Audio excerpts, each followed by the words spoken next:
Le soleil se couche sur une ville calme et paisible. La nuit est tombée, mais la paix est brisée par le bruit de quelqu'un qui halète lourdement. Une femme, les larmes coulant sur son visage, court pour sauver sa vie, à bout de souffle. Elle court désespérément dans un couloir. Arrivant à une porte, elle frappe de la main contre celle-ci, essayant d'entrer. Elle se jette dans la pièce, le visage figé par une terreur pure. Dans sa précipitation, sa chaussure vole au loin. Elle trébuche et tombe au sol, maudissant sa chance.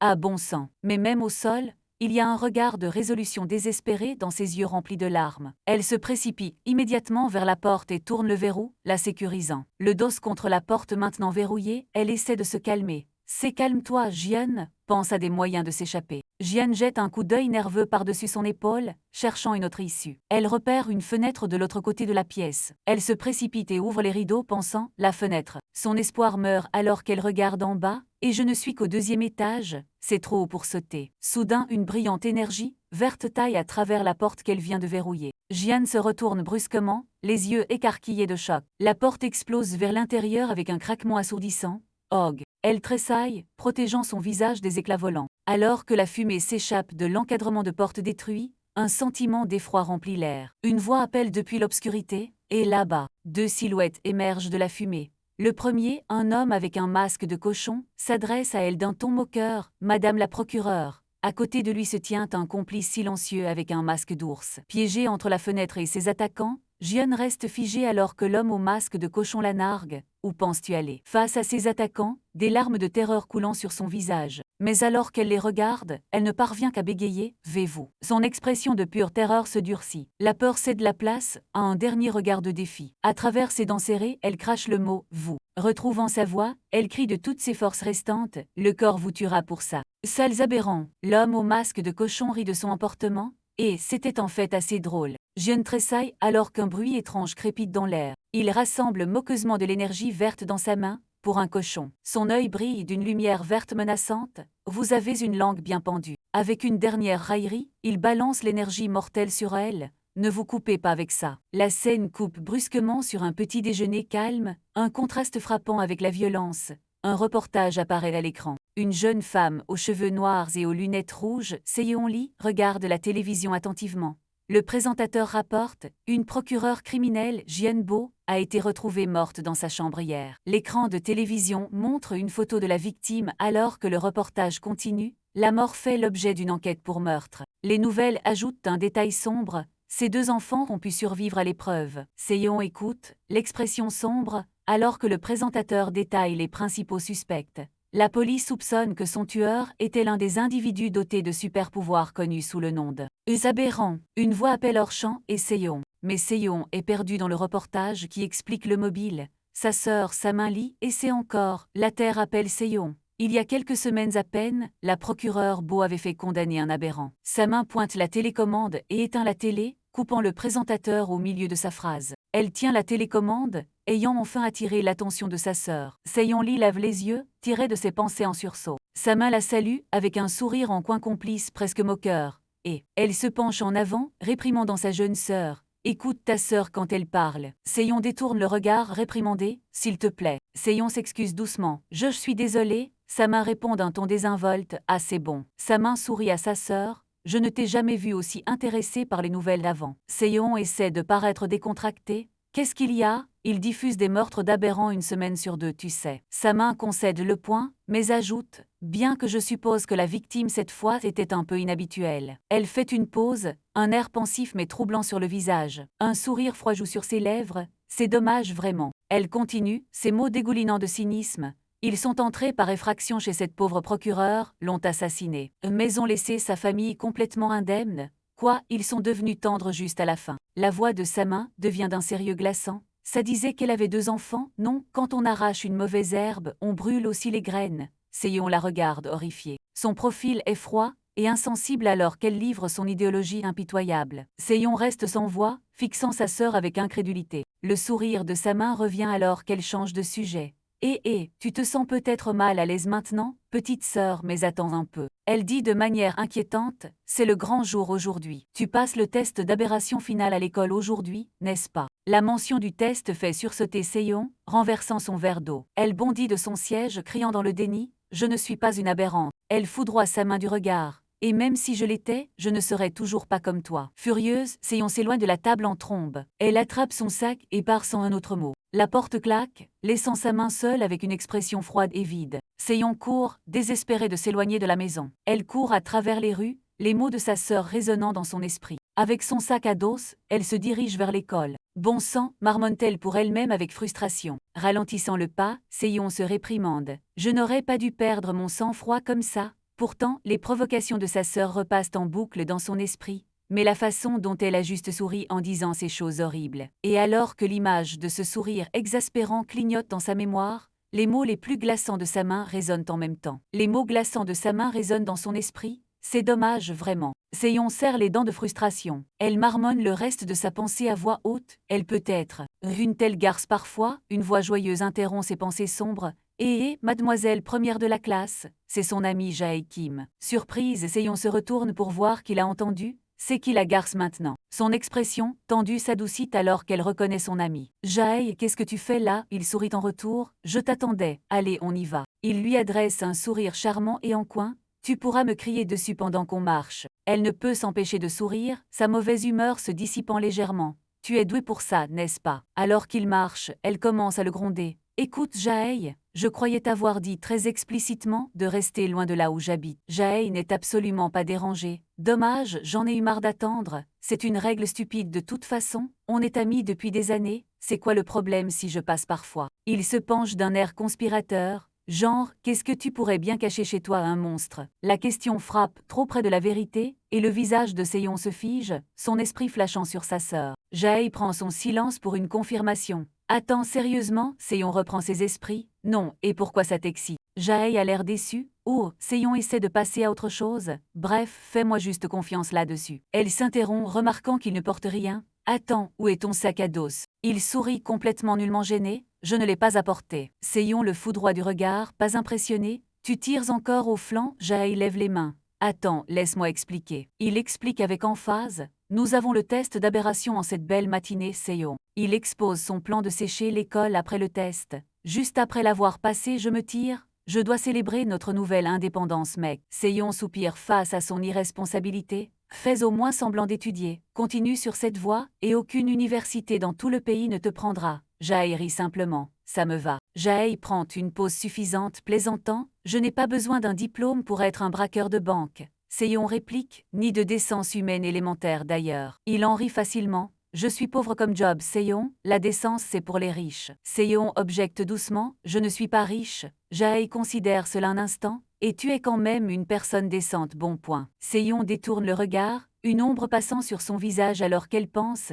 pour autant que tu saches. Jae a l'air sincèrement inquiet. Ne plaisante même pas avec ça. Si la grande Seyon Lee n'est pas une personne décente, qu'est-ce que ça ferait de moi? Il passe un bras autour de son épaule, sa bonne humeur revenant. De toute façon, j'ai un plan B. Tu pourras juste payer ma caution pour me sortir de prison une fois que tu auras décroché ce boulot de rêve. Elle le regarde de côté. Les procureurs criminels se font un max de blé, pas vrai. Jae agite la main avec désinvolture. Tu pourras tout avoir alors. Mais Seyon est sérieuse, ce n'est pas l'argent qui compte pour moi. Jae s'étire et bâille théâtralement. Ça, personne ne l'a jamais dit. Seyon insiste, je suis sérieuse. Pour une fois, il a l'air sérieux aussi. Moi aussi, si ce n'est pas l'argent. Et alors quoi? Seyon regarde devant elle, son expression sincère et pensive. Elle se tourne vers lui, une pointe de rougeur sur les joues. Ça peut sembler naïf, mais je veux rendre le monde plus juste, c'est tout. Jae reste silencieux un moment, traitant sa déclaration sincère. Alors qu'il marche vers l'école, Seyon élabore. Il y a tellement de choses qui ne vont pas dans notre monde, Jae, plus que tu ne pourrais jamais le croire. Ne serait-ce pas bien si ces choses disparaissaient simplement? Jae plaisante, mais ça ferait disparaître le moi braqueur de banque aussi. Seyon s'autorise un petit sourire satisfait. Bien. Il feint d'être blessé par son commentaire. Aïe. Son ton redevient sérieux alors qu'il lui donne un avertissement. Eh bien, Seyon, tu ferais mieux d'être prudente avec ta carrière dans le droit, ou tu finiras comme cette dame aux nouvelles ce matin. Assassinée par ces maudits aberrants, ces mots flottent dans l'air, faisant s'effondrer la sombre réalité du chemin qu'elle a choisi. Seyon est réduite au silence par son rappel brutal. Son expression devient distante et illisible. Elle pense, mais bien sûr, de toutes les choses qui ne vont pas dans ce monde, la plus grande est certainement l'existence. Et des aberrants. Une narration explique la situation du monde. Dans la société moderne, les aberrants sont très rares. Et pourtant, le peu qui existent sont incroyablement dangereux. est l'essence, l'énergie qui alimente toute vie déborde chez ces gens, et leur permet de faire des ravages sur les masses impuissantes. Pour garder leur pouvoir sous contrôle, notre nation a créé des lois pour réguler ces êtres. Ceux âgés de 10 à 18 ans, la période où l'aberration se manifeste, doivent passer un test annuel qui détermine s'ils sont un aberrant. Ceux qui sont testés négatifs reçoivent une carte de paix, qui est requise pour ceux qui souhaitent travailler, acheter quoi que ce soit ou voyager, entre autres choses. Tandis que ceux qui sont testés positifs doivent être conscrits dans le corps des aberrants une fois qu'ils ont 18 ans. Là, ils deviendront des agents de la loi, des protecteurs du peuple, et utiliseront leur pouvoir pour le bien de la société, mais ce récit officiel est brisé par un souvenir de la voix cynique de sa sœur, où on pourrait juste ne pas le faire. Dans un flashback, une Samin plus jeune dit à une Seiyon plus jeune « Je veux dire, pourquoi devrions-nous? Ils n'en ont rien à faire de nous. » Samin tapote la tête de sa petite sœur, Seiyon lit « Écoute ta grande sœur très attentivement. » Le souvenir change, révélant une femme puissante aux cheveux flottants et au sourire sinistre. Ta mère. Un homme au visage masqué et au poing brillant d'énergie dorée apparaît. Ton père. Et enfin sa sœur, entourée d'une aura puissante. Et ta sœur sont tous des aberrants qui vivent en dehors de la loi. De retour au présent, Seiyon se tient seule dans sa salle de classe alors que les derniers mots de sa sœur ce jour-là résonnent dans son esprit. Et un jour, petite sœur, elle fixe le tableau noir où un message joyeux est écrit. Joyeux dernier jour de test d'aberration. Tu en seras une aussi. Alors que le souvenir se conclut, l'œil de Seiyon commence à briller d'une lumière cyan éclatante, confirmant sa peur la plus profonde le jour même où elle ne peut plus la cacher. Dans les pensées de Seiyon Lee, elle imagine sa sœur Samin. Seiyon pense « Je n'ai jamais demandé à Samin à quoi ressemble la vie pour un aberrant. Je n'ai jamais voulu savoir. » Seiyon continue son monologue intérieur, essayant de se distancier de sa sœur. Qui elle est, ce qu'elle fait, n'est pas pertinent pour moi. Elle trace une ligne claire entre elles dans son esprit. C'est une criminelle qui blesse des gens pour de l'argent. Je suis une étudiante qui vise une grande école de droit. Seiyon ferme les yeux, reconnaissant leur lignée commune mais choisissant de l'ignorer. Le fait que nous soyons liés par le sang ne devrait pas compter. Et ne compte pas 364 jours par an. La scène change vers son bâtiment scolaire sous un ciel pastel. Aujourd'hui est le seul jour où ça compte. À l'intérieur de la classe, entourée de camarades, Seiyon est assise anxieusement à son bureau. La raison de son effroi devient claire, parce que l'aberration se trouve être héréditaire. Un professeur tenant une liste appelle un nom, commençant le processus redouté. Bongwon Park, veuillez descendre à la salle de test. Alors que Bongwon se lève, ses camarades le taquinent. L'un dit « bonne chance », tandis qu'un autre plaisante « MDR, prêt à devenir un aberrant », d'autres renchérissent sur l'attractivité de l'officier de test de cette année. Le badinage léger continue, mais un camarade se tourne vers la silencieuse Seiyon et lui souhaite « bonne chance ». Seiyon reste silencieuse, posant son menton sur sa main. Une voix appelle son nom, Seiyon. Un camarade présente soudainement un téléphone devant elle avec un joyeux « tada ». Il lui montre fièrement l'écran. « Regarde cette photo que j'ai prise de Bobo ». C'est une photo floue et en gros plan d'un petit chien tirant la langue sur un écran de téléphone fissuré. L'expression de Seiyon s'assombrit alors que l'image stupide du chien se reflète dans ses lunettes, une vague de morosité l'envahissant. Son ami Jae Kim sourit et dit « Oui, c'est une excellente photo ». Seiyon remarque sèchement, ses yeux ont l'air totalement sans âme, non. Elle esquisse un petit sourire forcé, d'accord avec sa propre évaluation sombre. C'est vraiment le cas. Alors qu'il parle,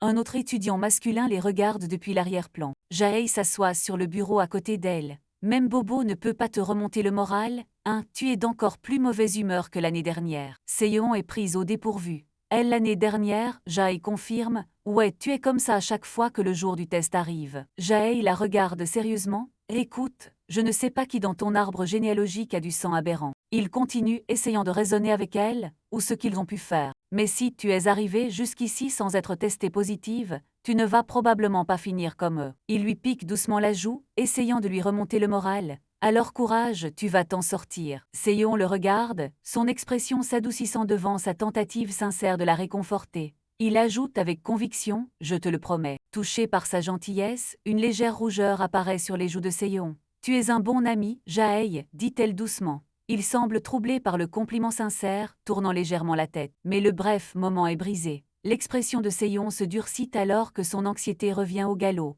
Mais tu sais, commence-t-elle à dire, exprimant sa peur la plus profonde, si je m'avère être une, sa phrase est coupée par un fort claquement à proximité. Seiyon et Jae sont surpris par une voix forte. C'est leur camarade, Bongwon Park, revenu de son test, criant triomphalement « Je suis de retour, les gars ». Bongwon tient fièrement une carte bleue pour que la classe la voie. Devinez qui a fait renouveler sa carte de paix, s'exclame-t-il, confirmant qu'il a été testé négatif pour l'aberration. Un autre étudiant regarde la carte de Bongwon. Bongwon se vante, regarde, il y a même ma nouvelle photo au dos. Son ami rétorque, mec, tu as une tête de cul. Bongwon dit juste, la ferme. Le professeur ignore le bavardage et consulte à nouveau sa liste. D'accord, le suivant est Jae Kim. La voix du professeur ordonne, veuillez vous présenter au bureau de test.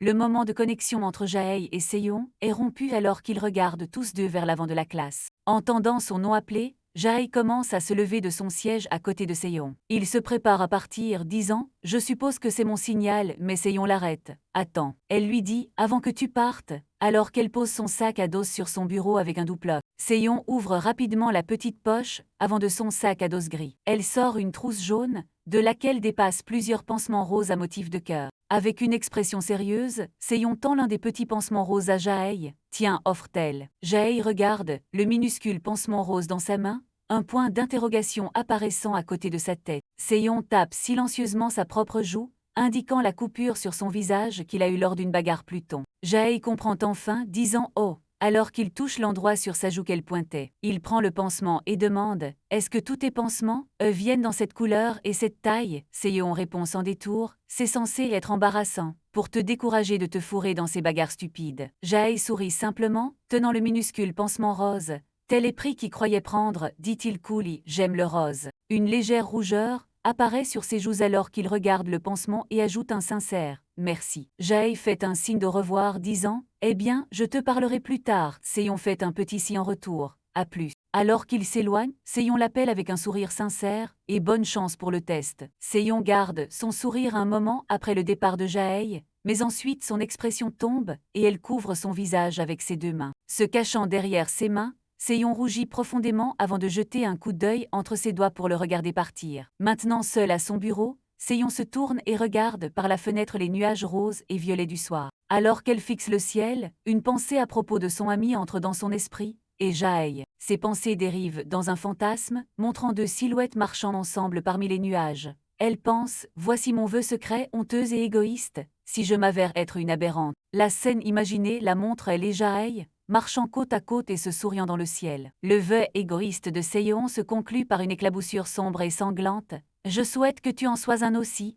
Une seule goutte de sang coule, brisant le fantasme. La scène change pour la salle de test, où une flaque de sang s'est formée sur un bureau. Une autre goutte de sang tombe d'en haut. La vue se déplace vers le haut pour révéler de longs cheveux blancs flottants. Les cheveux appartiennent à un nouvel officier de test qui tient la main d'un étudiant. L'étudiant est affalé, du sang coulant de ses yeux et de sa bouche. L'officier de test, l'officier Han, regarde l'étudiant avec une expression froide et placide, ses gants blancs immaculés contre la main de l'étudiant. L'officier Han relâche négligemment la main de l'étudiant, la laissant tomber sur le bureau avec un ploc. La salle est en désordre, avec deux autres étudiants évanouis sur le sol. L'officier Han regarde la scène et dit simplement « Rem ». Un petit sourire cruel joue sur les lèvres de l'officier Han. Soudain, ses yeux brillent d'un jaune sinistre alors qu'un large sourire triomphant se répand sur son visage. « Tu es le premier aberrant que je rencontre de toute la journée », s'exclame-t-elle. Un gros plan montre l'œil jaune brillant de l'officier Han, rayonnant d'un plaisir prédateur. Derrière l'étudiant inconscient, un autre officier regarde. L'officier Han dit avec une fausse déception « C'est vraiment dommage que nous n'ayons pas pu parler plus longtemps ». L'officier Han se tourne vers son subordonné. « Officier chat, sois gentil et nettoie ça pour moi. » Et rapidement, l'officier chat répond consciencieusement « Bien sûr ». Les yeux de l'officier chat s'embrassent d'une lumière orange alors qu'il dit « J'aurai la salle prête dans 3 minutes ». L'officier Han le coupe, fait-le en deux. L'officier Han sourit, un air condescendant sur le visage. « Nous n'avons pas toute la journée ». Son sourire s'élargit, révélant son attitude étrangement joyeuse mais menaçante. L'officier Han continue, parlant comme à l'étudiant inconscient devant elle. Il y a encore tellement d'étudiants. Qui reste à tester. La scène revient à Seyon, attendant toujours anxieusement à son bureau, inconsciente qu'elle est la suivante sur la liste. Un titre annonce la section suivante, 3 tests final. En dessous, 2 étudiants examinent une carte de paix renouvelée. Le temps a passé dans la salle de classe. Seyon regarde vers la porte de la classe, une expression inquiète sur le visage alors qu'elle pense « Jae n'est toujours pas revenu ». Elle arrive à une conclusion simple bien que fausse « Je suppose qu'il a vraiment séché les cours ». Seyon l'imagine dehors en train de rire avec ses amis. Elle s'inquiète « J'espère qu'il ne va pas trop se bourrer la gueule ». ses amis ont toujours été plutôt louches. Ses pensées sont brisées lorsque le professeur appelle son nom complet, Seyon Lee. Surprise, elle sursaute sur son siège et répond « Oh oui ». Elle lève les yeux, une goutte de sueur sur le visage alors que le professeur l'informe « C'est ton tour ». Ses yeux s'écarquillent de peur alors que l'ordre final est donné, descend à la salle. Seyon marche seule dans le couloir stérile de l'école, essayant de se rassurer. D'accord, dernier test Seyon, tu as déjà fait ça, ce n'est pas grand-chose. Elle continue de se dire, tu vas t'en sortir. En marchant, elle se concentre sur ses projets d'avenir. Une fois que tout ça sera fini, tu vas reprendre ta vie comme d'habitude, et tu vas réussir tous tes examens. Elle renforce sa confiance pensant, comme tu le fais toujours. Passant devant les fenêtres de la classe, elle continue son mantra intérieur, et tu entreras dans l'université que tu voudras. Parce que tu as la tête sur les épaules. Ses yeux sont remplis d'une détermination désespérée. Et un avenir brillant devant toi, elle arrive enfin à la porte de la salle de test. Sa silhouette est visible à travers le verre dépoli de la porte alors qu'elle s'arrête devant. Elle prend une respiration tremblante, essayant de calmer ses nerfs. Son esprit décidé, elle tend la main vers la porte. Soudain, la porte s'ouvre en glissant avec un sifflement, révélant l'officier chat. Il demande « Seyon Lee ?» Seyon à l'aide surprise. Son cœur bat la chamade dans sa poitrine alors qu'elle agrippe son uniforme. « C'est moi » bégaye-t-elle. Une goutte de sueur coule sur sa tempe alors qu'elle regarde avec de grands yeux effrayés. L'officier chat la regarde en retour avec une expression illisible. Seyon pense « Ça m'a fait une peur bleue ». Écoutait-il à travers la porte ou quoi? Il tente une main, faisant une demande formelle. « J'ai besoin de voir votre carte de paix ». Seyon accepte rapidement, « bien sûr ». Seyon plonge la main dans sa veste. « Je l'ai », dit-elle en sortant la carte bleue, « juste ici ». Elle incline la tête et s'excuse, « Désolée pour ça », en remettant sa carte de paix à l'officier chat. L'officier chat prend la carte et la regarde intensément. Après un moment, il lui fait signe d'entrer dans la salle maintenant propre. « Entrez ». Seyon hésite à l'entrée, son anxiété palpable. À l'intérieur, l'étrangement joyeuse officier Han est assise à un bureau. Elle fait un signe de la main et appelle « Tiens, bonjour ». Alors que Seyon se tient devant le bureau, l'officier Han demande « Vous êtes Seyon, c'est ça ?» Elle lui adresse un large sourire troublant. « C'est si agréable de vous rencontrer. » L'officier Han prend une pose brillante et enjouée. « Je suis l'officier Han, votre testeuse pour aujourd'hui. » Seyon est prise au dépourvu, son monologue intérieur notant avec surprise « Elle est ». Une vague de soulagement envahit Seyon. Elle pense « Bien plus gentille que le testeur de l'année dernière, Dieu merci ». Elle bégaye en retour, « Enchantée de vous rencontrer aussi ». L'officier Han sourit agréablement, mais il y a une lueur vive dans ses yeux. « Maintenant, avant que nous commencions ». L'officier Han examine le dossier de Seyon. « Il y a quelque chose que j'ai besoin de confirmer. » Elle demande « Quel âge avez-vous » Seyon répond simplement « 18 ans ». L'officier Han continue avec un sourire complice et effrayant. « Et vous êtes actuellement étudiante au lycée Vin-Romain » Seyon confirme « Oui ». Les yeux de Seyon s'agitent nerveusement, son malaise grandissant. Ensuite, l'officier Han pose la question la plus redoutée. « Combien d'aberrants y a-t-il dans votre famille immédiate ?» L'esprit de Seyon s'emballe, notant que la couleur inhabituelle des cheveux et des yeux d'Han ne ressemble pas aux autres aberrants qu'elle a vus. Perdue dans ses pensées, Seyon se concentre sur le chiffre romain 8 romain sur la cravate de l'officier Han. L'officier l'appelle « Allô, mademoiselle Lee ». Confuse et toujours concentrée sur la cravate, Seyon lâche « 8 ». L'officier Han demande « 1 ». Enfin la surprise, c'est une sacrée grande famille. Seyon, troublé, clarifie rapidement « Oh non désolé, j'ai été distraite par votre cravate ». L'officier Han se penche en avant. « Ah donc vous connaissez vos chiffres romains ?» Seyon détourne le regard, embarrassé par son erreur. Sa façade amicale glisse, révélant un sourire prédateur. « Alors donc Seyon, que savez-vous d'autre sur ce chiffre ?» Seyon est pris au dépourvu par cette étrange série de questions. Elle répond honnêtement, se rappelant l'officier de l'année précédente. « Juste que c'est le plus élevé que j'ai vu sur une cravate d'officier, l'autre en avait un 6. Han la félicite, c'est très observateur de votre part. » Le sourire de l'officier Han se transforme en un sourire méchant. Elle explique que le chiffre compte plus cette année que tout autre, car cela signifie qu'il n'y a absolument aucune chance qu'un aberrant passe à travers les mailles du filet. Elle se penche en avant, se pointant du doigt alors qu'elle livre la chute, puisqu'un officier de niveau 8 effectue le test. L'officier Han continue, révélant sa nature sadique. « C'est un travail gratifiant vraiment, de voir combien on peut en attraper. » Seyon force un sourire crispé, ne sachant pas comment réagir aux commentaires troublants de l'officier. Elle répond faiblement « Je vois », tout en essayant de traiter la situation. « D'accord, donc elle est un peu plus étrange que je ne le pensais. » Elle rationalise le comportement d'Han. En même temps, c'est une aberrante, je parie que n'importe qui sous autant de stress finirait par devenir étrange. Ses pensées dérivent vers l'aberrante de sa propre famille, sa sœur Samin. Un souvenir refait surface d'une Samin plus jeune et innocente souriant brillamment. Seyon pense, même Samin n'a pas toujours été, comme elle est maintenant. L'officier Han la ramène brutalement à la réalité. Revenons à vous, mademoiselle Li, comme je le demandais avant. La forme de l'officier Han devient une silhouette floue et imposante alors qu'elle répète la question avec une intention glaçante.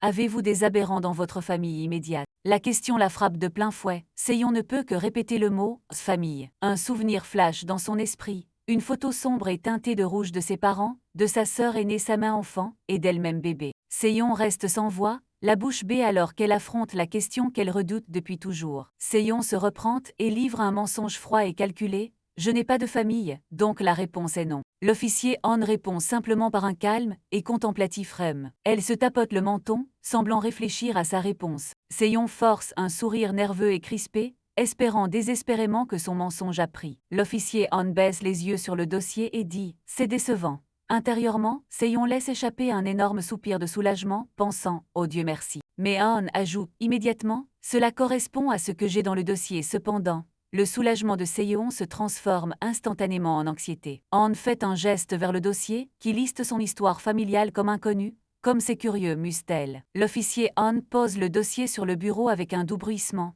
Eh bien, dit-elle en regardant Seyon. Elle se lève de sa chaise, son attitude changeant. Maintenant que les formalités sont terminées, vous connaissez la routine. Seyon récite la procédure standard.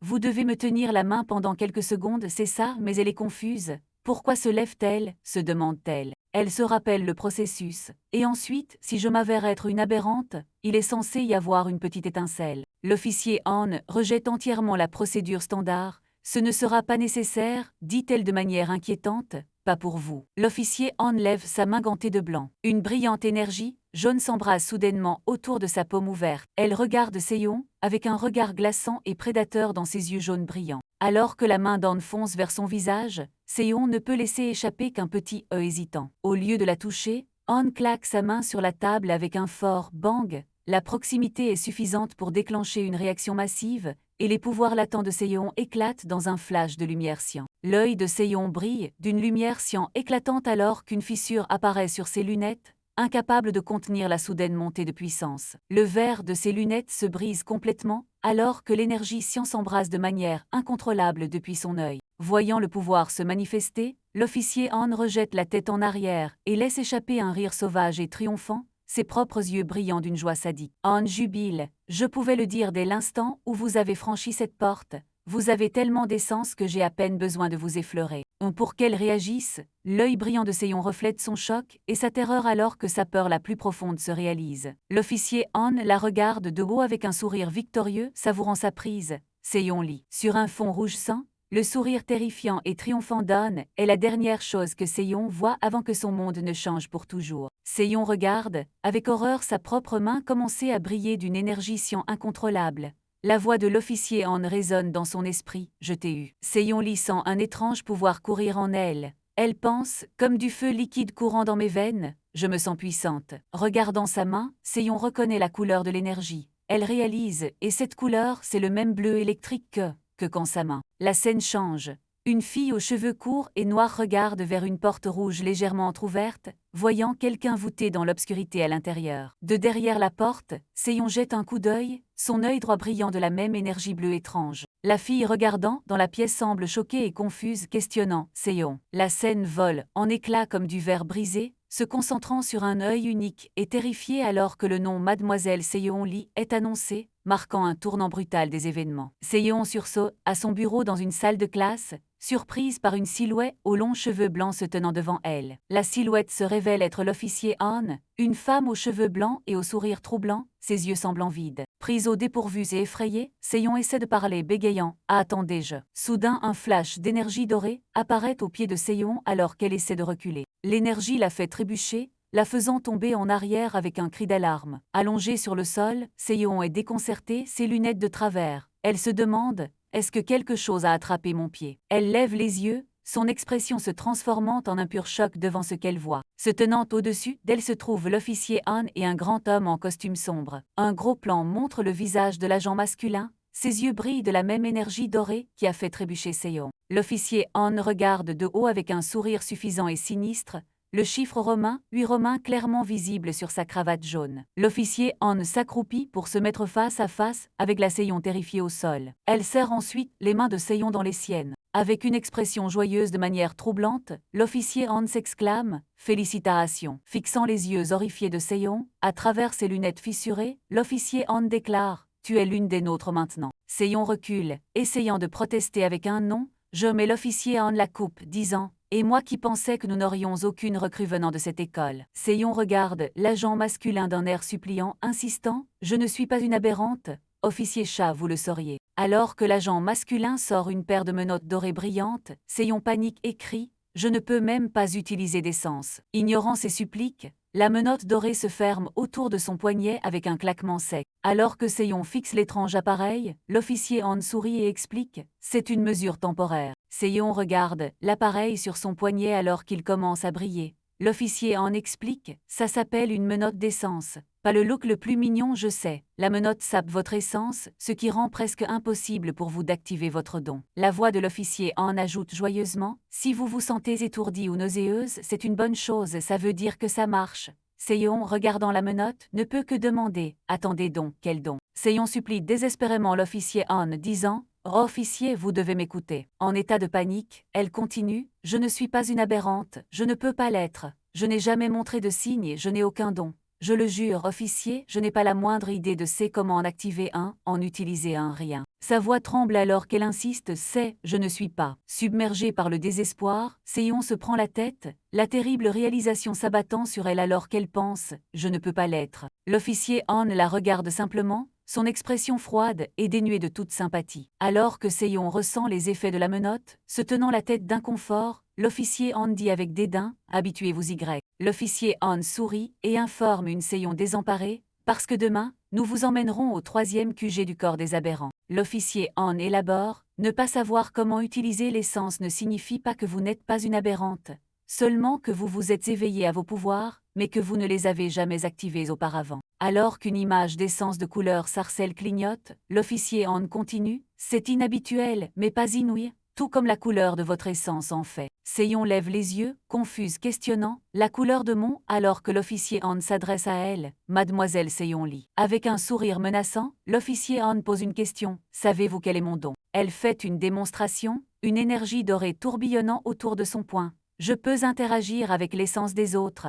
C'est ce que signifie avoir une essence jaune. Elle rappelle le moment où elle a fait trébucher Seong, expliquant « Le test est juste moi donnant une petite poussée à votre essence. » L'officier Han explique plus loin sur une image de silhouettes obscures « Quand je fais ça à des gens ordinaires, on dirait qu'il ne se passe rien. Leur essence ne peut pas être vue, elle est incolore. Mais si vous êtes un aberrant et que vous vous êtes éveillé à votre don. » Sur une image d'une silhouette unique brillant en rouge parmi la foule, elle termine « Eh bien, vous avez vu ce qui s'est passé. Il y a 8 types d'essence, chacun avec ses propres propriétés. La vôtre se trouve juste être d'un joli sarcelle. » L'officier Han conclut ses affaires avec un sourire. « Donc voilà, faites vos valises, dites vos au revoir, et venez à cette école à 7 heures demain matin. » Ses yeux se plissent en un sourire, ajoutant une menace voilée. « J'espère que je n'ai pas besoin de dire ce qui arrivera si vous ne vous montrez pas. » D'un geste désinvolte de la main, l'officier Han se tourne pour partir, disant à la Seong stupéfaite « Vous êtes libre de partir. » Comme remarque finale et condescendante, l'officier Han ajoute « Oh, et vous pouvez passer par la porte arrière ici, si vous ne souhaitez pas être vu par vos camarades de classe. » Seong est laissé seul, son visage assombri par l'humiliation et une fureur silencieuse. La scène s'estompe vers un paysage urbain vide au crépuscule, la journée d'école terminée depuis longtemps, laissant Seong traiter sa réalité brisée. Les lunettes à monture rouge de Seong gisent abandonnées et cassées sur le sol de la classe, symbole de la vie normale pour laquelle elle s'est embattue, maintenant complètement détruite. Un souvenir refait surface, Seong pleure et une voix douce appartenant à son ami Jae Kim lui dit « Ne pleure pas ». Dans le souvenir, Seong est allongé sur le sol, tenant ses lunettes alors que Jae poursuit sa pensée « Si tu pleures, tu perds ». Le souvenir montre ses lunettes fissurées, un reflet de son esprit brisé à l'époque et maintenant. Seong se rappelle l'ajout nonchalant de Jae à son propre conseil, ou quelque chose comme ça. Le flashback se termine, et Seong est de retour dans sa chambre mal éclairée, assise sur son lit et fixant ses lunettes cassées. Son visage est vide et dénué d'émotion, son monde complètement bouleversé. Elle s'assoit à son bureau, le dos tourné à un mur couvert de copies d'examen, toutes marquées d'un score parfait de 100. Ces copies étaient les trophées de sa bataille acharnée pour une vie normale, une bataille qu'elle a maintenant perdue. Elle prend l'un des examens parfaits sur le mur. Elle regarde le papier, le sang rouge se moquant d'elle. Son expression est sinistre, remplie du poids de ses réalisations creuses. Ses pensées désespérées résonnent sur le score parfait. À quoi tout cela a-t-il servi? Alors que des papiers tourbillonnent autour d'elle dans le vide, son monologue intérieur commence.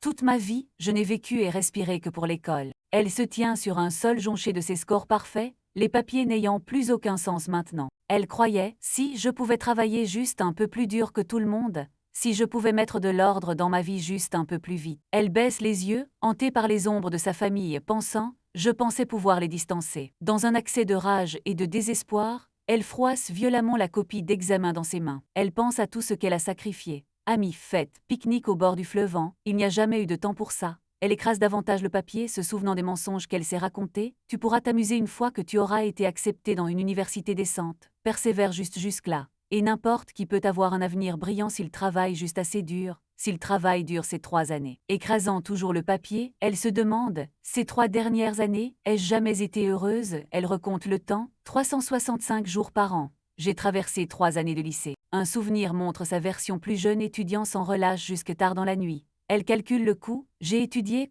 17 heures par jour pendant les vacances scolaires aussi, surtout pendant les vacances scolaires. C'est laissez-moi calculer, 18 615 heures disparues, pour rien. Dans le souvenir, son épuisement se manifeste par un saignement de nez, une goutte de sang tombant sur ses notes de vocabulaire. Avec du sang coulant de son nez, elle se souvient s'être posé la même question à l'époque, ai-je jamais été? Elle était tellement concentrée sur ses études qu'elle n'a même pas remarqué le sang coulant de son nez. Soudain, son ami Jae apparaît à côté d'elle, tenant un bubble tea et la surprenant dans sa session d'études intenses. Il interrompt son étude intense, levant une boisson et la pressant. Allez, essayons, allons faire une pause. Le souvenir change pour les montrer debout ensemble sous un ciel étoilé. Remarquant le sang sur son visage, Jae demande « Qu'est-il arrivé à ton visage, Seon ?» Voyant sa propre apparence contusionnée, rétorque « Qu'est-il arrivé au tien ?» Ce à quoi il répond par un sarcastique « Waouh, merci ». Dans le souvenir, Seon réprimande son ami « Jae, tu ne devrais vraiment pas fumer à l'école. » Jae rétorque « Et tu ne devrais vraiment pas être à l'école. Il est genre 2 heures du matin. Comment es-tu même entré ?» Seon lui pose la même question, ce à quoi il répond « Oh, le professeur garde le portail ouvert pour moi le… »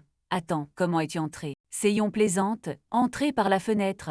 Voyant le papier froissé sur le sol de son désespoir antérieur, elle ajoute doucement « Tu plaisantes ». Le souvenir d'Ouzame se termine, et Seon est de retour dans le présent, seule dans sa chambre, tenant désespérément son téléphone. Elle prononce son nom, la voix remplie d'un espoir désespéré, et Jae. Elle regarde l'écran de son téléphone, voyant ses messages sans réponse. Ses pensées s'emballent, je me fiche de combien tu t'amuses avec tes amis voyous débiles, ou du numéro de quelle fille tu essaies de choper, ou à quel point tu es totalement bourré en ce moment. Serrant le téléphone contre son visage, elle supplie dans ses pensées, s'il te plaît, décroche le téléphone. Un souvenir d'un temps plus heureux avec Jae et un petit chien traverse son esprit alors qu'elle réalise avec terreur. Si je pars demain, ça pourrait être la dernière fois que je te parle. Son moment de désespoir est interrompu par un coup soudain et sec à la porte de sa chambre. Seon se tourne vers la porte alors qu'une voix familière dit de l'autre côté « Tu es rentré ton ». Elle regarde, surprise et méfiante, alors que sa sœur Sama entre dans la pièce. Sama, ayant l'air amoché, commence à demander « Comment s'est passé le test ?» mais Seon la coupe immédiatement, disant fermement « Non, non, on ne fait pas ça ». Seon se détourne de sa sœur, sa patience craquant finalement. Tu ne vas pas faire semblant d'être une gentille grande sœur normale qui est juste inquiète pour moi, et je ne vais pas faire semblant de te tolérer plus longtemps. Elle se retourne pour faire face directement à sa main, exigeant « Dis-le-moi franchement, tu ne veux pas que je parte, n'est-ce pas ?» Seon continue, son accusation amère « Tu veux que je cours avec ton gang et devienne une fugitive recherchée ? Parce que c'est ce que toutes les bonnes sœurs veulent pour leurs frères et sœurs. » Laissant enfin sortir toute sa peur et son ressentiment refoulé, Seon crie l'horrible vérité « Sa main, tu tues des gens, tu es. » Sa main reste silencieuse, son expression froide, alors que Seon la presse demandant « Ça ne te semble pas absolument fou ? Ça ne te fait pas hésiter ne serait-ce qu'un instant. » Sa main parle enfin, sa voix glaçante alors qu'elle retourne la question. Tu penses que le corps ne te fera pas faire la même chose. Seon déclare avec une certitude absolue et naïve « Je ne tuerai personne, jamais. » Elle continue, exprimant sa foi mal avisée dans le système. De plus, le corps travaille comme force de l'ordre. Il ne se débarrasserait que des gens qui le méritent vraiment, vraiment. Sa main écoute les mots naïfs de sa sœur et pose une question simple et dévastatrice. Vraiment. Un sourire cruel et complice se répand sur le visage de sa main alors qu'elle porte le coup final et bouleversant. Ils se sont débarrassés de maman, tu te souviens. Les mots flottent dans l'air, suivis du doux clic de la porte de la chambre qui se ferme. Seon est laissé seul debout, une silhouette vide contre la fenêtre, son monde entier s'effondrant en un instant. Son visage est complètement dans l'ombre, perdu dans les ténèbres de la révélation horrifiante de sa sœur. Un faible souvenir heureux refait surface à travers le choc de Seon, sa mère, riant alors qu'elle porte l'une de ses jeunes filles sur ses épaules sous la neige qui tombe. Les propres mots naïfs de Seon lui reviennent en écho, maintenant tordus en une horrible accusation. Comme je l'ai dit, seulement ceux qui le méritent vraiment. Son système de croyances, sa réalité et son passé sont tous brisés dans ce moment final et dévastateur. La scène s'ouvre dans une pièce sombre. Un sac à dos d'école gît sur le sol à côté d'un lit. Dans le lit, Seon Lee dort profondément, serrant une peluche ressemblant à un lapin noir. Une vue plus large montre Seon endormie dans son lit, inconsciente du monde. De l'autre côté de la fenêtre, contre les lumières de la ville, une silhouette veille sur Seon endormi. C'est sa sœur aînée, sa main Lee. Un gros plan sur le visage de sa main révèle une expression complexe et illisible alors qu'elle regarde intensément. De l'obscurité, une voix chuchote « Et chef, PSST chef ». La voix appartient au subordonné de sa main, Young-woo, qui porte un masque rouge.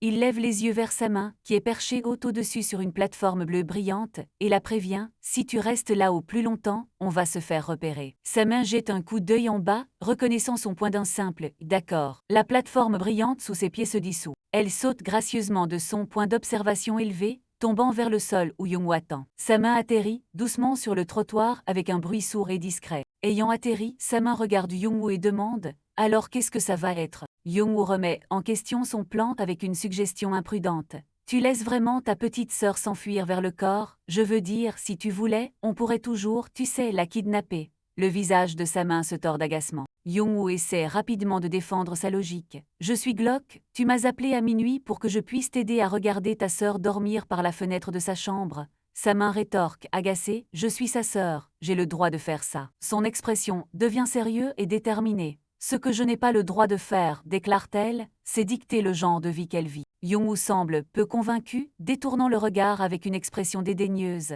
Elle veut aller rejoindre les costards, ainsi soit-il. Amuse-toi bien, chérie. Young-woo continue d'exprimer ses doutes. Je sais pas, chef, c'est encore une gamine. 18 ans, c'est ça, il y a des chances qu'elle meure là-bas toute seule. Tu connais les costards. Sa main lui tournant maintenant le dos répond avec confiance, elle ne sera pas toute seule, pas complètement. Elle révèle une partie de son plan déclarant « J'envoie quelqu'un pour garder un œil sur elle ». Young-woo demande « Quelqu'un que je connais ?» Sa main le rassure froidement « Quelqu'un de discret. Ne t'inquiète pas pour ça. » Un gros plan montre le regard perçant et calculateur de sa main alors qu'elle considère ses prochains mots. Elle se tourne vers son subordonné. « Young-woo, as-tu déjà gardé un poisson rouge ?» Young-woo se rappelle un souvenir. « Oui, un tout petit rouge. » Une image du minuscule poisson apparaît dans l'obscurité. « Ma chère vieille mère m'a dit que les poissons rouges ne grandissent que pour s'adapter à leur aquarium, alors je l'ai coincée dans un minuscule bocal. Je voulais qu'elle reste cette toute petite chose pour toujours. » Il termine son histoire par une tournure sombre. Bien sûr, elle a grandi quand même, et a étouffé jusqu'à en mourir. Ignorant l'issue sombre de l'histoire, sa main tourne le dos à Young-woo, sa voix tombant à un murmure calme. « Mais j'ai passé un bon moment avant ça. » Son visage se tord en un sourire glaçant et possessif alors qu'elle se remémore. Elle imagine une minuscule Seon dans sa paume, expliquant son ancienne mentalité contrôlante. Son monde était si petit, il tenait dans la paume de ma main. Un havre de paix où la seule personne sur qui elle pouvait compter était moi. Le monologue de sa main continue sur un souvenir d'une Seon plus jeune portant des lunettes. J'aurais dû savoir que je ne pourrais pas la garder comme ça pour toujours. Je ne ferai pas la même erreur une seconde fois. Ses yeux sont remplis d'une détermination froide et féroce alors qu'elle défie Young-woo. Tu pourrais me traiter de mauvaise personne, mais jamais de mauvaise sœur. Ne le penses-tu pas ? Conclut-elle, laissant son subordonné réfléchir à ses mots alors qu'elle fixe la nuit. La nuit cède, la place, au petit matin alors qu'une brume violette s'installe sur la ligne d'horizon de la ville avant l'aube. La scène se déplace vers Seon, qui est maintenant réveillée. Elle regarde son reflet fatigué dans le miroir de la salle de bain. Elle regarde la menotte noire attachée autour de son poignet, un rappel brutal de sa nouvelle réalité. J'ai appris quelque chose de nouveau sur qui je suis, pense-t-elle. Quelque chose à la fois incroyable et terrible. Caressant sa propre joue, elle regarde dans le miroir avec une expression troublée. Mais, je ne me sens pas différente. Le visage de son reflet devient une ardoise vierge alors que ses pensées se concluent par un sentiment de déni. je suis toujours juste moi. Le ciel d'avant l'aube est sombre et parsemé de quelques étoiles. La caméra descend vers un immeuble d'appartements avec un poteau électrique au premier plan. Une vue à travers quelques buissons montre une porte avec son Judas. Un poing frappe sèchement à la porte 2 fois. Seyon, portant son sac à dos, se tient résolument devant la porte. Elle fait une pause, une goutte de sueur nerveuse sur son visage alors qu'elle serre le poing, rassemblant son courage. Perdant patience, Seyon commence à marteler la porte, provoquant un cri agacé de l'intérieur. « C'est bon, j'arrive ». La porte s'ouvre en grinçant, révélant un œil unique et fatigué. Une voix d'homme grogne, qui sait que l'homme, le père de Jae, M. Kim, la reconnaît avec un gémissement fatigué. « Oh, encore toi ». M. Kim s'appuie contre le cadre de la porte, l'air exaspéré. « Vous ne devriez pas être dehors, les enfants, genre, à faire la fête, vous avez passé votre dernier test d'aberration hier, non? Pourquoi tu me réveilles au milieu de la putain de nuit ?» Seyon le corrige poliment. « Ce n'est pas le milieu de la nuit, monsieur, il est 6h00 du matin. »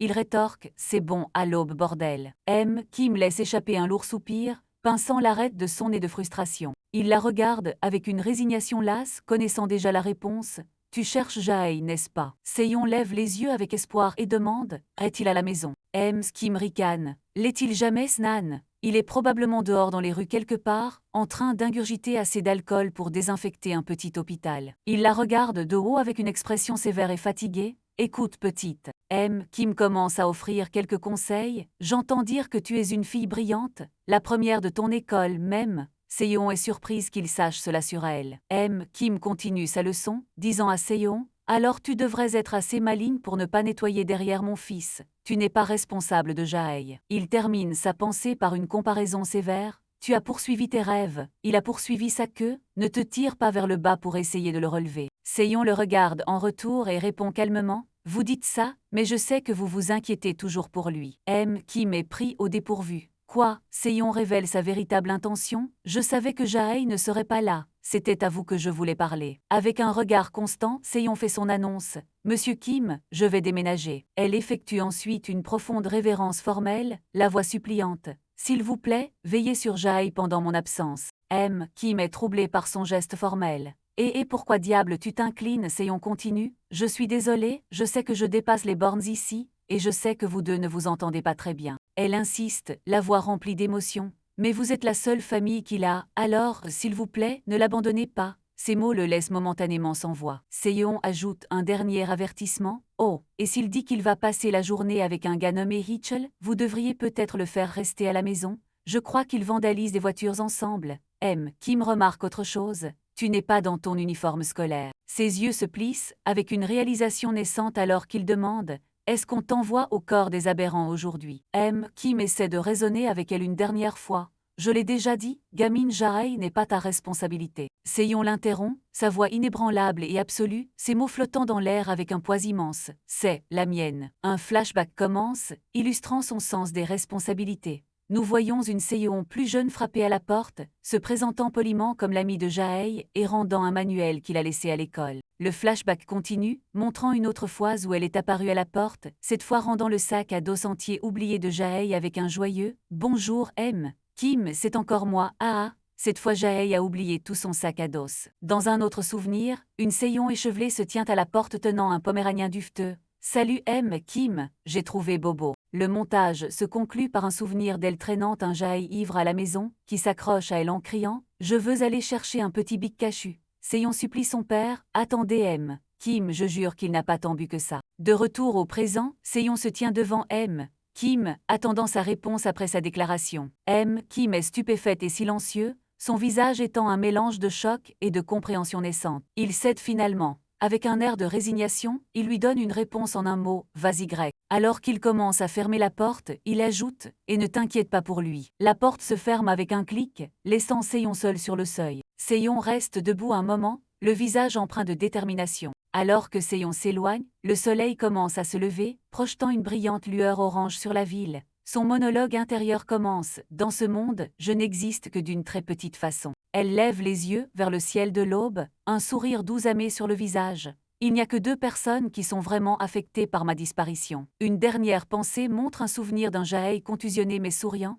L'un est Jae, qui sera probablement anéanti. Les pensées de Seyon se tournent vers la 2e personne. L'autre est Sama, qui n'était même pas à la maison pour me dire au revoir ce matin. Un souvenir montre sa main mangeant seule. Elle ressent une pointe de culpabilité. Je veux dire, après ce que je lui ai dit hier. Seyon durcit rapidement sa résolution, justifiant ses actions à elle-même. Non, non, je n'ai rien dit de mal. Avoir un peu d'honnêteté est bon pour nous deux. Alors qu'elle continue de marcher vers le soleil levant, elle voit une voiture blanche qui l'attend, avec un officier debout à côté. Mon départ est bon pour nous deux, conclut-elle, essayant de se convaincre. L'homme, un officier du corps, la regarde approcher avec une expression neutre. Seyon le reconnaît avec une pensée, c'est encore lui. L'officier la salue, Mademoiselle Lee, vous êtes en avance. Seyon demande nerveusement, est-ce un problème? L'officier répond doucement, pas du tout. Cela nous donne le temps de parler de vos lunettes. Mes lunettes, répète Seyon, confuse. L'officier clarifie, celle que l'officier en a fissurée pendant le test, accidentellement, probablement.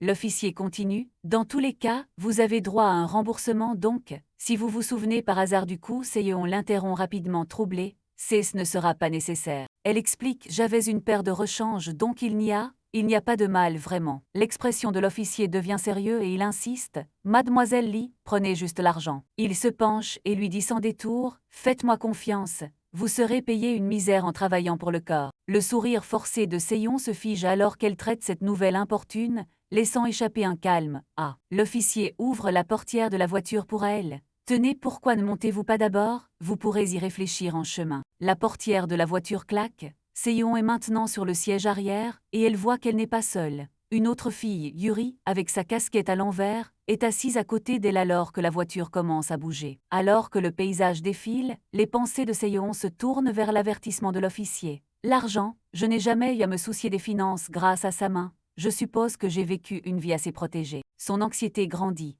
Attends combien gagnent les aberrants au juste, environ la même chose qu'un officier de police. Plus, parce que le travail est si dangereux, c'est vrai que je voulais devenir procureur pour d'autres raisons que le salaire, mais, quand même, ce serait bien de ne pas mourir dans la pauvreté. Un gros plan montre le reflet de ses montures de lunettes rouges dans son œil alors qu'elle panique. Elle essaie de s'arrêter. Non, arrête, tu réfléchis trop. Le salaire n'a pas d'importance, tu es déjà là, il n'y a pas de temps pour les regrets. Juste à ce moment, Yuri, la fille à côté d'elle, prend la parole sans se retourner. De plus, il y a un tas de gens dans le même bateau que toi. Yuri jette un coup d'œil à son propre poignet menotté. Est-ce que tu les entends se plaindre? Seyon s'éclaircit la gorge, prise au dépourvu. Seyon bégaye, réalisant que sa nouvelle compagne est aussi une aberrante. Tu es une aberrante, c'est ça. Yuri reste silencieuse, alors Seyon essaie de se présenter. Je m'appelle Seyon. Elle demande timidement, c'est quoi le tien? Yuri se tourne vers elle avec un regard hostile et maniaque et un sourire tranchant, claquant, c'est pas tes putains d'affaires, voilà ce que c'est. Seyon est tellement prise au dépourvu par l'hostilité de Yuri que ses pensées intérieures deviennent sarcastiques. Tu es une aberrante, c'est ça, Naan, je visite juste le corps pour les vacances. T'es complètement conne ou quoi? Yuri lui donne un dernier ordre froid, reste à ta place. Sans un autre mot, Yuri claque la portière de la voiture et s'éloigne vers un grand bâtiment, laissant une Seyon choquée la regarder partir. En s'éloignant, Yuri bouscule grossièrement un autre nouvel arrivant, un jeune homme aux cheveux blancs nommé Minwoo, lui ordonnant de sauter de mon chemin. Seyon est laissée totalement sans voix par le comportement agressif de la fille. Minwoo, la personne que Yuri a bousculée, se tourne vers Seyon et demande avec inquiétude « Haché, est-ce que ça va ?» Seyon marmonne pour elle-même, encore sous le choc. C'est quoi son problème? Elle continue de traiter la rencontre pensant « Certaines personnes peuvent être aussi ». Sa pensée est coupée court alors que Minwoo la domine. Son visage dans l'ombre et ses yeux cicatrisés et vides sont incroyablement intimidants. La pensée de Seyon se termine avec une secousse de peur, effrayante. Submergée par l'accueil hostile de Yuri et l'apparence effrayante de Minwoo, Seyon est complètement terrifiée. Se tenant devant l'imposant bâtiment du corps des aberrants, Seyon est rempli d'effroi. Le chapitre se termine sur sa pensée unique et déchirante « Je veux rentrer à la maison ». Seyon Lee observe la scène avec une expression neutre, légèrement indifférente. À côté d'elle, une nouvelle recrue aux cheveux blancs et avec une cicatrice proéminente sur le visage, Minwoo la regarde en retour. Seyon pense, une autre recrue? Non, attends, a-t-il vraiment le même âge que moi? On dirait qu'il a tiré 10 ans dans un pénitencier fédéral. Seyon devient nerveuse, pensant, attends, tu ressembles un peu accent grave. Son esprit imagine une comparaison comique entre une version belle et aux cheveux longs de l'homme aux cheveux blancs et le Minwoo cicatrisé et fatigué qui se tient devant elle. Un officier en costume s'approche d'eux et demande « Pourquoi n'entrez-vous pas tous les deux? Vous allez manquer l'orientation. » Un gros plan montre le visage fatigué et stoïque de Minwoo, marqué par des cicatrices. L'officier demande à Min Wu, est-ce bien le bâtiment du corps des aberrants? Min Wu, légèrement surpris, répond, oui, vous ne saviez pas, quel officier vous a conduit ici? Min Wu explique, l'officier Juni Chang devait venir me chercher à 20 Romain City. Elle n'est jamais venue. L'officier marmonne de frustration, Juni, cette espèce de fainéante de... Il demande ensuite, attendez, comment êtes-vous arrivé ici alors? Min Wu déclare simplement, j'ai couru. Seyon est choqué et l'officier crie, sur quelle distance? L'officier soupire d'exaspération en disant, nous n'avons pas le temps pour ça, je vais vous emmener tous les deux directement à la salle d'entraînement. Il attrape Seyon et Min Wu, les poussant en avant. Vite, vite, si vous êtes en retard, l'instructrice s'en aura ma tête. La scène change pour montrer l'extérieur du bâtiment du corps des aberrants. On voit les chaussures de l'officier alors qu'il les presse d'avancer. Ils arrivent à une porte à l'intérieur du bâtiment. L'officier leur ordonne, vos affaires, s'il vous plaît. Elles doivent être fouillées pour vérifier l'absence de contrebande. Seyon est plié en deux, haletante d'épuisement. Essayant encore de reprendre son souffle, Seyon dit « Je n'ai rien apporté ». L'officier prend son sac pour vérifier et dit « Alors vous êtes prête ». L'officier tient la porte ouverte pour eux, tenant le sac à dos de Seyon. « Maintenant entrez » ordonne-t-il. Avec une expression sérieuse, l'officier commence à leur donner un dernier conseil, et pour notre bien à tous. S'il vous plaît, ne l'énervez pas, prévient-il, alors que Seyon et Min Wu se tiennent à l'entrée d'une salle remplie d'autres recrues. Seyon regarde devant elle, nerveuse et transpirant légèrement en découvrant la scène. La salle est remplie d'un groupe diversifié d'autres recrues aberrantes, attendant toutes que l'orientation commence. En s'avançant, Seyon heurte accidentellement Min Wu. Un filet de sang coule de son nez après la collision. Seyon et Min Wu entrent dans le grand hall où les autres recrues sont rassemblées. Une fille avec des couettes et une sucette dans la bouche les regarde, pensant « alors ce sont tous des aberrants ». À proximité, un jeune homme aux cheveux blonds pense, comme sa main.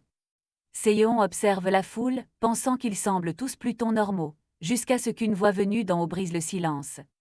Regardant depuis une balustrade, une femme imposante avec les cheveux en chignon serré s'adresse à eux froidement, « Vous deux, vous êtes en retard ». Seyon regarde sur le côté, une goutte de sueur sur le visage, jetant un coup d'œil nerveux à la femme sur la balustrade. La femme, formellement identifiée comme l'instructrice Mi-1100, est assise avec une posture imposante, les regardant de haut. « Voulez-vous expliquer pourquoi ?» demande-t-elle. Une boîte de texte révèle son titre, « Officier de niveau 9 ». L'instructrice en s'adresse directement à eux, « Mademoiselle Li, M. Wu ». Les yeux de Seyon se fixent sur la cravate rouge unique de l'instructrice, pensant « sa cravate ». Seyon commence à balbutier une excuse, « Eh bien, l'officier m'a récupéré plus tard que les autres recrues ». Pendant qu'elle parle, l'instructrice s'en saute gracieusement de la balustrade et commence à descendre les escaliers vers elle. L'instructrice s'en atterrit silencieusement sur le sol devant Seyon et Min Wu. Le tac sec de ses talons résonne alors qu'elle fait un pas délibéré en avant. L'instructrice se tient maintenant directement devant Seyon, la dominant de toute sa hauteur. Seyon, intimidé, pense « Elle est si grande ». La regardant de haut, l'instructrice s'en demande « Êtes-vous toujours comme ça, mademoiselle Li ?» Seyon répond nerveusement « Comme ça ». Les yeux de l'instructrice s'en brillent de façon inquiétante alors qu'elle se penche, sa voix dégoulinant de menaces. « Blâmez les autres pour vos propres lacunes, dit-elle. Mademoiselle Ri Jinkang, qui a pris la même voiture que vous, est arrivée à l'heure, pourquoi pas vous ?» Terrifié, Seyon bégaye « Oh, je parlais à l'officier, et je n'ai pas réalisé. » L'instructrice se tient devant les deux recrues en retard, son mécontentement est évident. Elle tourne ensuite son attention vers Min Wu, saisissant son menton pour le forcer à la regarder. « Toi, dis-moi pourquoi tu étais en retard. » Min Wu répond simplement, assumant l'entière responsabilité. « Je n'ai pas couru assez vite, je ferai mieux la prochaine fois. » Les yeux de l'instructrice se plissent légèrement. « Vous voyez, mademoiselle Li, commence-t-elle. » Un petit sourire approbateur joue sur ses lèvres. C'est le genre de réponse que je suis prête à accepter, courte, simple et consciente de ses propres échecs. Soudain, sa main gantée s'illumine, enveloppée d'une énergie verte tourbillonnante. Avec un coup puissant, elle frappe Min Wu. Ses yeux brillent d'un vert menaçant alors qu'elle libère son pouvoir. Seyon regarde, avec horreur Min Wu être projeté en arrière par la force du coup, l'énergie verte crépitant autour de lui. Seyon tressaille au bruit de l'impact, l'instructrice s'en explique froidement, mais malheureusement pour M. Wu, lui et mademoiselle Li appartiennent tous deux à la cellule 4, cela fait d'elle sa coéquipière. Les yeux toujours brillants, l'instructrice se tourne vers Seyon pour lui donner une dure leçon. Lorsqu'un membre de l'équipe échoue, c'est son équipe qui en subit les conséquences. C'est ainsi que les choses fonctionnent dans le monde réel. Nous cherchons à émuler cela au sein du corps. Seyon regarde Minwoo, maintenant affalé sur le sol et saignant, tandis que l'instructrice en continue. Bien sûr, l'inverse est également vrai. Seyon est figé par la peur, les mains serrées. Il suffit d'une seule personne pour élever le rang de toute son équipe, dit San, tandis que Seyon pense « Je veux l'aider à se relever, mais… » Seyon lève les yeux vers la silhouette intimidante de l'instructrice San, dont les yeux brillent toujours d'un vert étrange alors qu'elle commence à énoncer les règles de leur nouvelle vie. Un gros plan sur l'œil brillant de l'instructrice San transitionne vers l'image d'une cravate bleue, le symbole du rang le plus bas. Elle explique « Vous avez tous été regroupés en cellules de 3 et 4, obtenez de bons résultats, et j'accorderai des points à votre cellule. Cela marque le début de leur ascension. » L'instructrice San continue d'expliquer le système de classement. Chaque cellule commencera avec une cravate bleue, niveau 1, gagner 5 points vous mènera au niveau 2.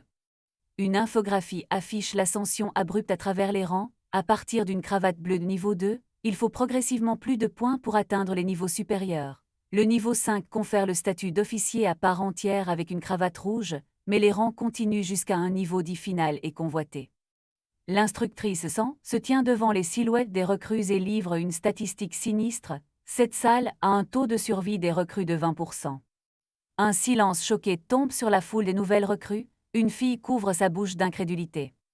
Une recrue portant une casquette blanche parle avec une expression sérieuse. « Parmi vous 20, seuls 4 vivront pour recevoir une cravate rouge. Notre travail est périlleux. » Depuis le sol, un Minwoo meurtri et saignant ajoute « En tant qu'aberrants, nous assumons les dangers que les hommes de loi ordinaires ne peuvent pas affronter. » L'instructrice s'adresse à toute la salle. « Aberrants criminels, violence des gangs, accros à la rapture, où en serait la société sans le corps des aberrants ?» demande-t-elle rhétoriquement. Le corps est la première et la dernière ligne de défense. Dans la poursuite de la paix, de nombreux sacrifices seront faits. Son expression est froide et inébranlable lorsqu'elle déclare « Tout le monde finit par mourir. » Alors que Seyon écoute, sans conclure sa sombre pensée, peu peuvent choisir comment.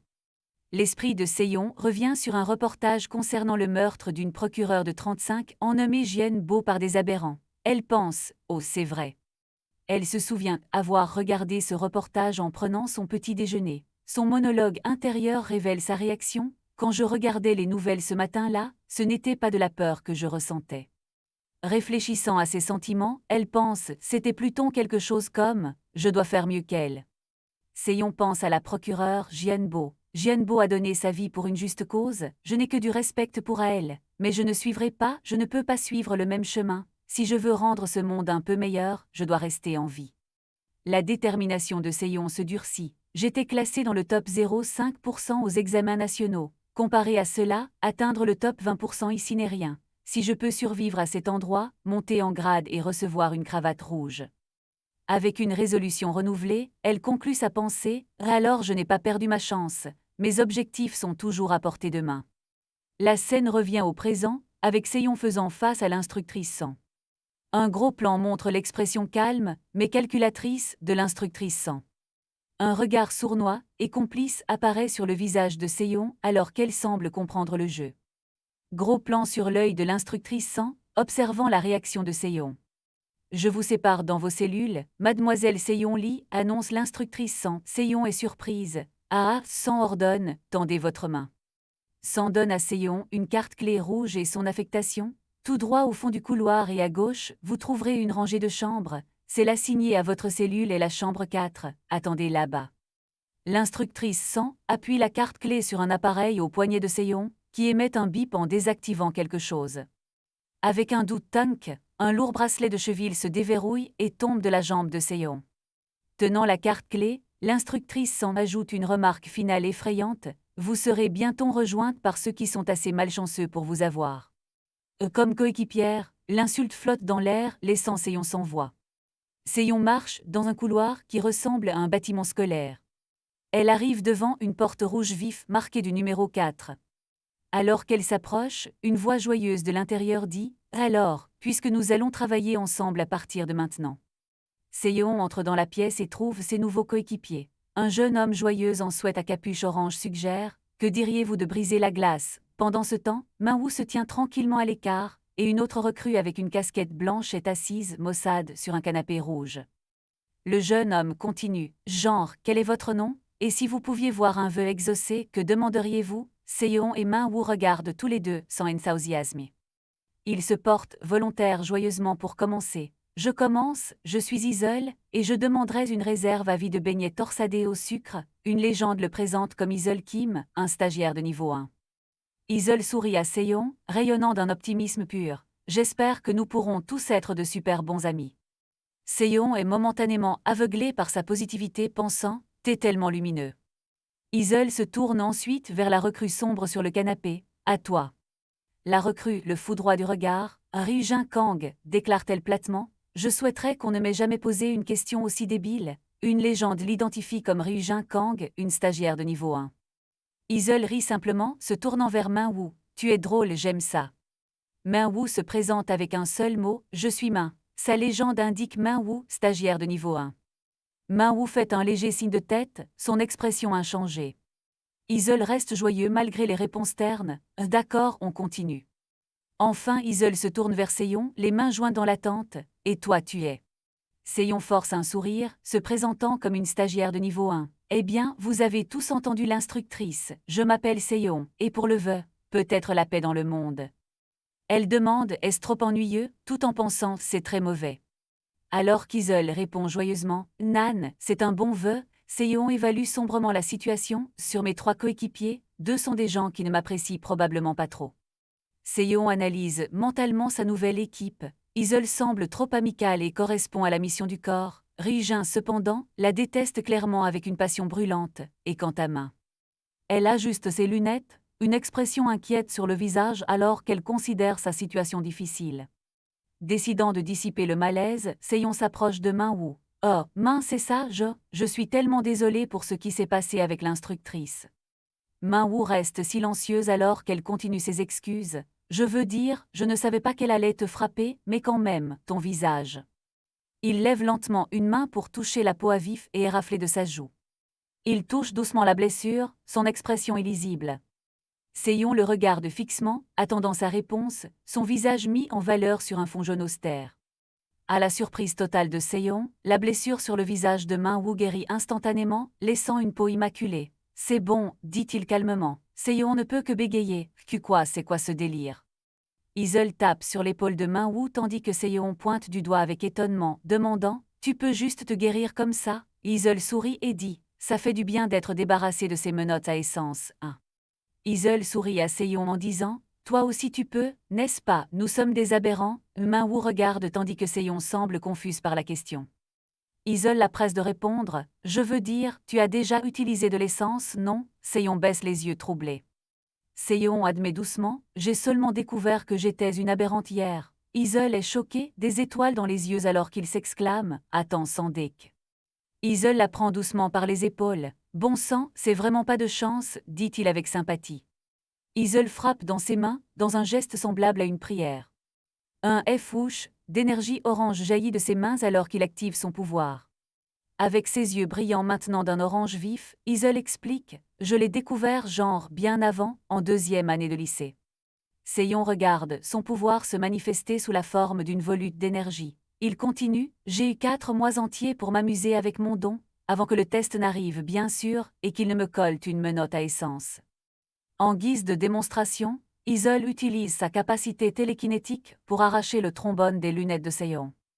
Il fait flotter ses lunettes dans l'air entre ses doigts. « Mais dit-il joyeusement, maintenant je peux faire flotter des trucs. » Isol met de manière ludique les lunettes de Seon sur son propre visage, ses yeux brillant toujours. « Maintenant, essaie, l'encourage-t-il. » Seon, maintenant pratiquement aveugle sans ses lunettes, demande « Essayez de récupérer mes lunettes ?» Isol la corrige « Non, active ton don. » Isol explique sa technique « Ça aide de canaliser toute ton énergie dans un seul mouvement. Pense à ce mouvement comme un déclencheur. Moi personnellement, j'aime taper dans mes mains. » Seon, bien qu'incapable de voir clairement, imite la posture d'Isol, se préparant à taper dans ses mains. Elle joint ses mains dans un claquement, essayant de concentrer son énergie. Elle attend mais rien ne se passe, sa tentative d'activer son pouvoir échoue. Depuis le canapé, Ryujin commence à applaudir lentement et sarcastiquement. Ryujin continue ses applaudissements moqueurs, un sourire en coin sur le visage. Soudain Ryujin est derrière Seiyon, son œil brillant d'un rouge menaçant sous le bord de sa casquette, et binoclard de la Raïtel. Honnêtement, je ne sens rien se passer. Ryujin attrape le bras de Seiyon, son visage s'ouvrant sur un large sourire fou. Tu t'es déjà battu avant, demande-t-elle. Ryujin essaie de la provoquer. Si tu veux activer ton essence, tu dois faire monter l'adrénaline. Allez, mets-toi en garde. Seiyon croise les bras défensivement. Seiyon est complètement déconcerté. Une bagarre, qu'est-ce que tu… Attends, j'ai besoin de mes lunettes. Mais Iseul, qui les porte toujours, intervient. Nan, garde-les enlevées. Minwoo regarde la situation se dérouler. La scène est plantée avec un texte de style jeu vidéo. Cessez, choisissez votre combattant. L'écran cadre Ryujin en position de combat, un sourire arrogant sur le visage. Faudrait pas les casser, dit-elle, prête à se battre. Seiyon panique, levant une main défensivement alors qu'elle est cadrée sur un fond bleu vif. Ah, attends, je ne consène pas à ça. Avant qu'elle ne puisse finir, Ryujin la plaque au sol, l'assommant instantanément. Le monde est flou du point de vue de Seiyon au sol, une voix dit « Oh mon Dieu ». Les silhouettes floues d'Iseul et Ryujin se tiennent au-dessus d'elle. Iseul demande « Ça va, Seiyon ». Seiyon gît sur le sol, étourdi et désorienté par l'attaque soudaine. Iseul remet doucement ses lunettes sur son visage. Alors que sa vision s'éclaircit, Seiyon pose groggy une question étrange. « Mes yeux ont-ils changé de couleur ?» Et Iseul répond maladroitement « Je ne crois pas, désolé ». Maintenant remise sur pied avec l'aide d'Iseul, Seiyon confronte Ryujin avec colère. « Donc tu m'as fait une prise de judo au sol pour rien, de quoi m'accuses-tu » Ryujin sourit en coin, sans aucune excuse. « Ça aurait marché sur n'importe quel autre aberrant. As-tu envisagé que peut-être tu es juste putain de faible ?» Seiyon est stupéfait alors que Ryujin continue son agression verbale. « Tous les aberrants n'ont pas la même quantité d'essence, tu sais, ou le même niveau de contrôle dessus, on dirait que tu n'as juste pas de talent. » Seiyon reste silencieuse, les mots durs s'enfonçant en elle. Elle détourne le regard, sa confiance complètement brisée.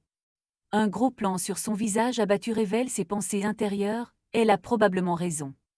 L'esprit de Seiyon retourne vers ses réussites scolaires passées, son mur couvert de scores parfaits au test. Elle pense « Je n'ai si bien réussi à l'école que parce que j'ai essayé 5 fois plus fort que n'importe qui d'autre. Mais ici, juste essayer n'est pas près de suffire. » Minwoo l'appelle soudainement par son nom Seiyon. Elle se tourne, surprise de ses pensées, et répond « Ah ouais ». Elle le regarde d'un air interrogateur. « Qu'est-ce qu'il y a ?» Soudain, une lame d'énergie verte brillante jaillit du poing de Minwoo, avec un bruit tranchant net. La lame, verte bourdonne de puissance, alors qu'il la tient devant une Seiyon choquée. Quelques mèches des cheveux de Seiyon, proprement coupées par la lame, tombent au sol. Seiyon regarde fixement, son œil reflétant la lueur verte du pouvoir de Minwoo. Le bruit de verre qui se brise suggère que sa perception du monde vole en éclats alors qu'elle est témoin de ce à quoi ressemble le vrai talent. Un homme aux cheveux blonds et sweat à capuche orange a l'air effrayé alors qu'il tente de retenir sa coéquipière, une fille aux cheveux violets nommée Ryujin, qui semble très énervée. Ryujin n'écoute pas et lance un coup de poing à une autre coéquipière, une femme aux cheveux noirs et lunettes rouges nommée Seiyon Lee. Soudain, juste avant que le coup de poing n'atteigne sa cible, l'œil de Seiyon commence à briller d'une mystérieuse lumière bleue, et la main de Ryujin s'arrête sur son épaule. Un gros plan révèle le bleu intense et brillant de l'œil de Seiyon alors que son pouvoir se manifeste. Un autre coéquipier, un homme aux cheveux blancs et cicatrices sur le visage nommé Ma, intervient et pose doucement sa main sur l'épaule de Seiyon. Un gros plan montre des larmes coulant sur le visage de Ma, bien qu'il ait un léger sourire soulagé.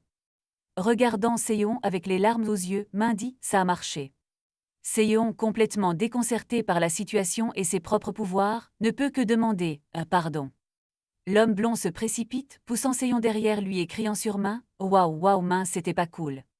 Mais sa colère se transforme rapidement en excitation alors qu'il lève le pouce, s'exclamant « Mais il a raison, ça a marché ». Il s'émerveille devant l'œil encore brillant de Seiyon, pensant « C'est une couleur vraiment inhabituelle, super cool ». Seiyon reste silencieuse, stupéfaite. Seiyon regarde sa main alors que son pouvoir s'estompe, se demandant ce que tout cela signifie. « C'est déjà en train de partir », dit-elle. Elle ressent une vague d'insécurité pensant « Tout le monde semble maîtriser son don. Je ne sais même pas ce qu'est le mien. » Observant la scène, Ryujin regarde avec un air de mépris total. En ayant assez, Ryujin se tourne pour partir. « C'est ridicule, râle-t-elle. amusez-vous bien dans votre petite réunion, je me tire. L'homme blond la regarde partir avec une expression comiquement inquiète.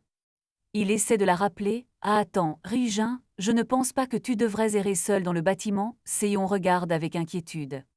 Sa supplique est ignorée alors qu'une porte claque au loin. Vaincu, l'homme blond soupire. « Au moins j'ai essayé. » Seyon regarde dans la direction où Ri-jin est parti, pensant avec inquiétude. « Oh là là, j'espère qu'elle ne va pas causer d'ennui. » Main propose. « Je peux aller la chercher. » L'homme blond, nerveux, accepte rapidement. « Oh, d'accord, Seyon, vas-y toi », ce qui fait détourner le regard à Seyon, embarrassé. Alors que Main part, la porte claque une fois de plus. Main se tient à côté de son coéquipier blond, un moment calme passant entre eux.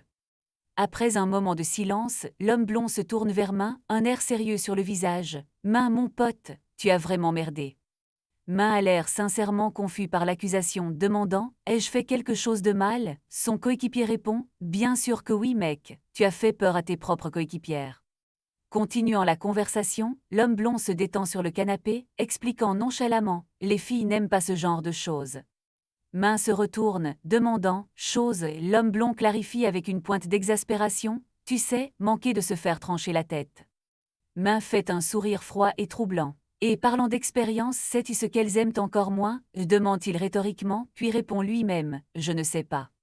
Son coéquipier se penche avec un air suffisant, répliquant, les gens qui décoiffent leurs cheveux. Il ajoute ensuite, tout ce que je dis c'est. La scène coupe sur Seyon, qui a suivi Ri-jin dans un couloir. La voix de l'homme blond conclut, tu devrais probablement t'excuser auprès d'elle. Seyon regarde, avec une expression nerveuse et incertaine. Ri-jin jette un coup d'œil en arrière, ses yeux remplis d'irritation. Elle laisse échapper un soupir lourd et exaspéré. Ri-jin confronte Seyon. « Pourquoi me suis-tu ?» Seyon, l'air inquiet, explique. « Nous étions inquiets à propos de ce que l'instructrice a dit. » Alors qu'elle parle, un souvenir de la confrontation précédente lui revient. « Si vous enfreigniez une règle, ou déclenchez une bagarre, vous ne serez pas les seuls à avoir des ennuis. » Ri-jin ricane, un sourire cruel sur le visage. « Alors tu as décidé de me chaperonner, c'est vraiment l'hôpital qui se fout de la charité, ne mentons pas, tu voulais juste une excuse pour t'échapper. » Elle s'approche, l'œil écarquillé d'intensité. « Je ne comprends pas, tu n'es pas en colère ?» Le mec aux cheveux blancs a failli t'égorger. Seyon est prise au dépourvu bégayant. « Tu quoi ?» Ri-jin insiste. « Je veux dire, s'il m'avait fait ça, je ne serais pas partie avant que ses dents ne soient sur le sol, mais toi. » Les mots de Ri-jin sont comme des poignards. Tu es faible face à la confrontation, une totale lâche, c'est pathétique. Seyon serre le poing, blessé et en colère. Seyon reste sans voix, se mordant la lèvre de colère et de frustration. Retrouvant sa voix, Seyon la foudroie du regard, sa propre colère montant. Tu ne sais rien de moi. Ri-jin la rejette froidement. Super, on peut en rester là. Avec un dernier regard venimeux, Ri-jin crache. Je déteste les gens comme toi. Ri-jin se tourne et s'éloigne, laissant une Seyon stupéfaite seule dans le couloir. Les yeux de Seyon se plissent alors que les railleries de Ri-jin sur sa lâcheté résonnent dans son esprit, déclenchant quelque chose au fond d'elle. Le monde s'estompe dans un flashback en noir et blanc. Une Seyon beaucoup plus jeune se tient figée dans une pièce, tandis qu'un autre enfant en souhait à capuche rouge s'accroupit près d'un cadavre ensanglanté sur le sol. Alors que le souvenir traumatique se déroule, les pensées actuelles de Seyon remettent en question les mots de Ri-jin. Une lâche, faible face à la confrontation, qu'étais-je censé faire ? Un gros plan du flashback montre le visage de la jeune Seyon, ses yeux écarquillés de terreur pure et de choc. Dans son souvenir traumatique, l'enfant en rouge, éclaboussé de sang, lève les yeux avec une expression d'un vide glaçant tandis que le monologue intérieur de Seyon s'éteint. Il n'y avait rien que je pouvais. Ses pensées sont soudainement coupées par une voix du présent. Bonjour, tu es de la cellule 4. La voix tire Seyon de son sombre flashback. Levant les yeux, elle voit deux stagiaires inconnus s'approcher d'elle, une fille, joyeuse aux cheveux roses en chignon nommée Darion, et son amie plus réservée aux cheveux bronze, Tsubaki Sumishiro. Revenant à la réalité, Seyon regarde vers la source de la voix. Dari, la fille aux cheveux roses, fait un grand sourire tandis que son amie Tsubaki jette un coup d'œil derrière elle. « J'espère qu'on ne dérange rien », dit joyeusement Dari. Encore hébété, Seyon répond « Oh, bonjour ». Dari explique « On est de la cellule 3. Apparemment, toutes les filles du dortoir 3 et 4 logent ensemble, alors on voulait juste dire bonjour. » Dari s'approche, confirmant « Seyon, c'est ça, je crois que c'est ce que l'instructrice a dit. » Elle se désigne et se présente comme Darion, une stagiaire de niveau 1. Avec un sourire radieux, Dari s'exclame « J'espère qu'on pourra être de super bonnes amies ». Seyeon est prise au dépourvu par cette amabilité soudaine et intense, parvenant à faire un sourire forcé en pensant « encore ». Dari présente ensuite sa compagne silencieuse, et voici Tsubaki, la légende identifie Tsubaki Sumishiro, une stagiaire de niveau 1, qui dit timidement « Bé bonjour ». Dari remarque alors la coupe de cheveux hachée de Seyeon. « Au fait, je suis amoureuse de ta coupe de cheveux, l'asymétrie est tellement à la mode », complimente-t-elle, surprenant Seyeon. Seyeon touche nerveusement ses cheveux, expliquant « Ce n'est en fait pas intentionnel, un gars dans ma cellule, les a coupés ». Dari halète sous le choc, les yeux écarquillés, « Oh mon Dieu, vraiment !» Le choc de Dari se transforme en une résolution ardente. « Alors on doit égaliser cette merde », déclare-t-elle. Seyeon ne peut que rétorquer « Je croyais que tu avais dit que tu aimais ça ». La scène transitionne, montrant la lumière du soleil entrant par une fenêtre, indiquant qu'un certain temps a passé. Seyeon arbore maintenant un carré fraîchement égalisé. Dari montre fièrement son travail, demandant « Je pense que j'ai fait du sacré bon boulot, pas vrai Tsubaki ?» Dans leur dortoir, Dari admet « Ça aurait été encore mieux si j'avais eu plus que, genre, une paire de ciseaux de bricolage.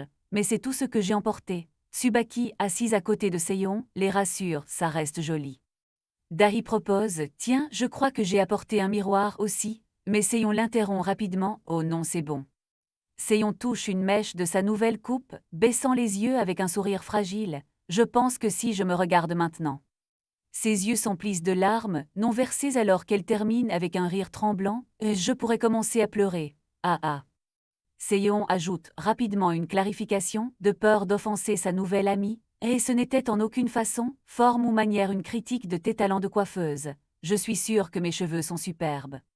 Assise sur le bord du lit, Seyeon exprime sa sincère gratitude. C'est juste que j'ai passé une journée tellement merdique, merci, vraiment. Elle baisse les yeux, souriant faiblement en s'excusant. Et aussi, je suis désolée pour tout ça.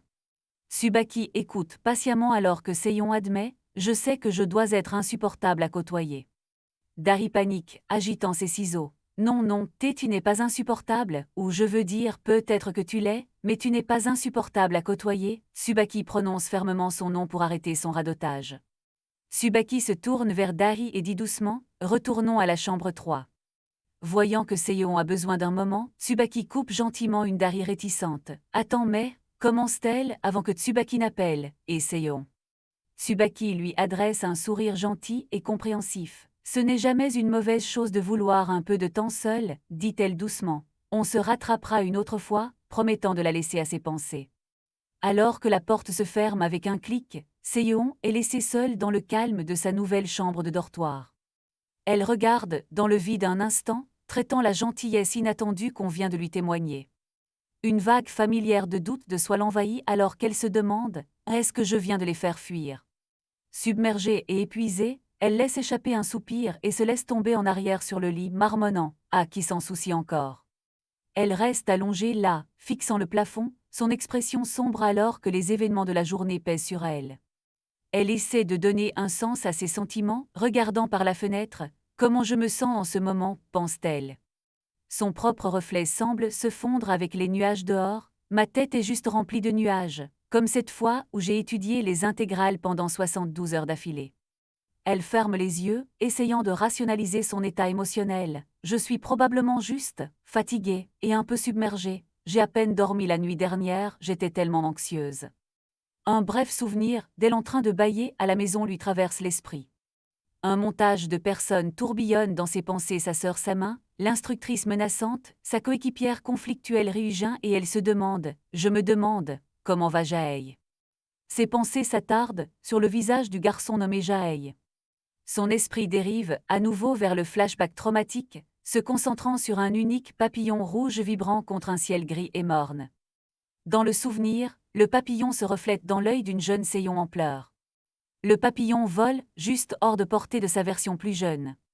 La jeune Seyeon pleure aux pieds d'un homme grand et sans visage en costume noir et cravate rouge, une figure d'officier imposante et mystérieuse. Alors que le papillon se pose doucement sur sa joue striée de larmes, la voix de l'homme se fait entendre, et là. Le visage de l'homme est un vide inquiétant rempli d'un essaim de papillons rouges. Il l'observe en disant « Tu as l'air perdu. » Il s'agenouille à son niveau, demandant que fais-tu toute seule dans le parc? Elle répond timidement, je poursuivais des papillons.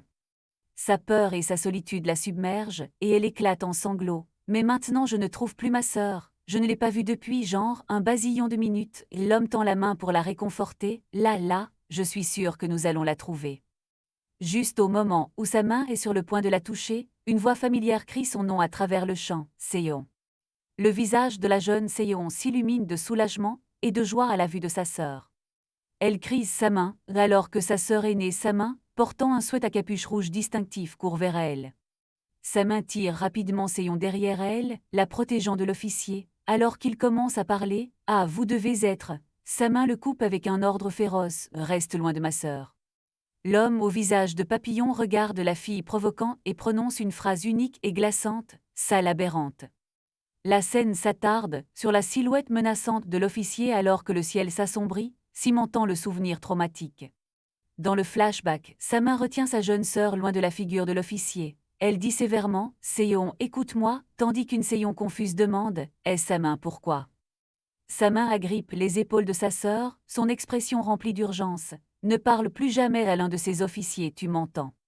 Ses yeux sont écarquillés de peur alors qu'elle explique « Ils sont dangereux pour les gens comme nous. » Sa main délivre un avertissement final et désespéré « Ils te tueront, tu comprends, ils te tueront ». Ces mots sont soudainement coupés par un fort bip sonore venant du présent.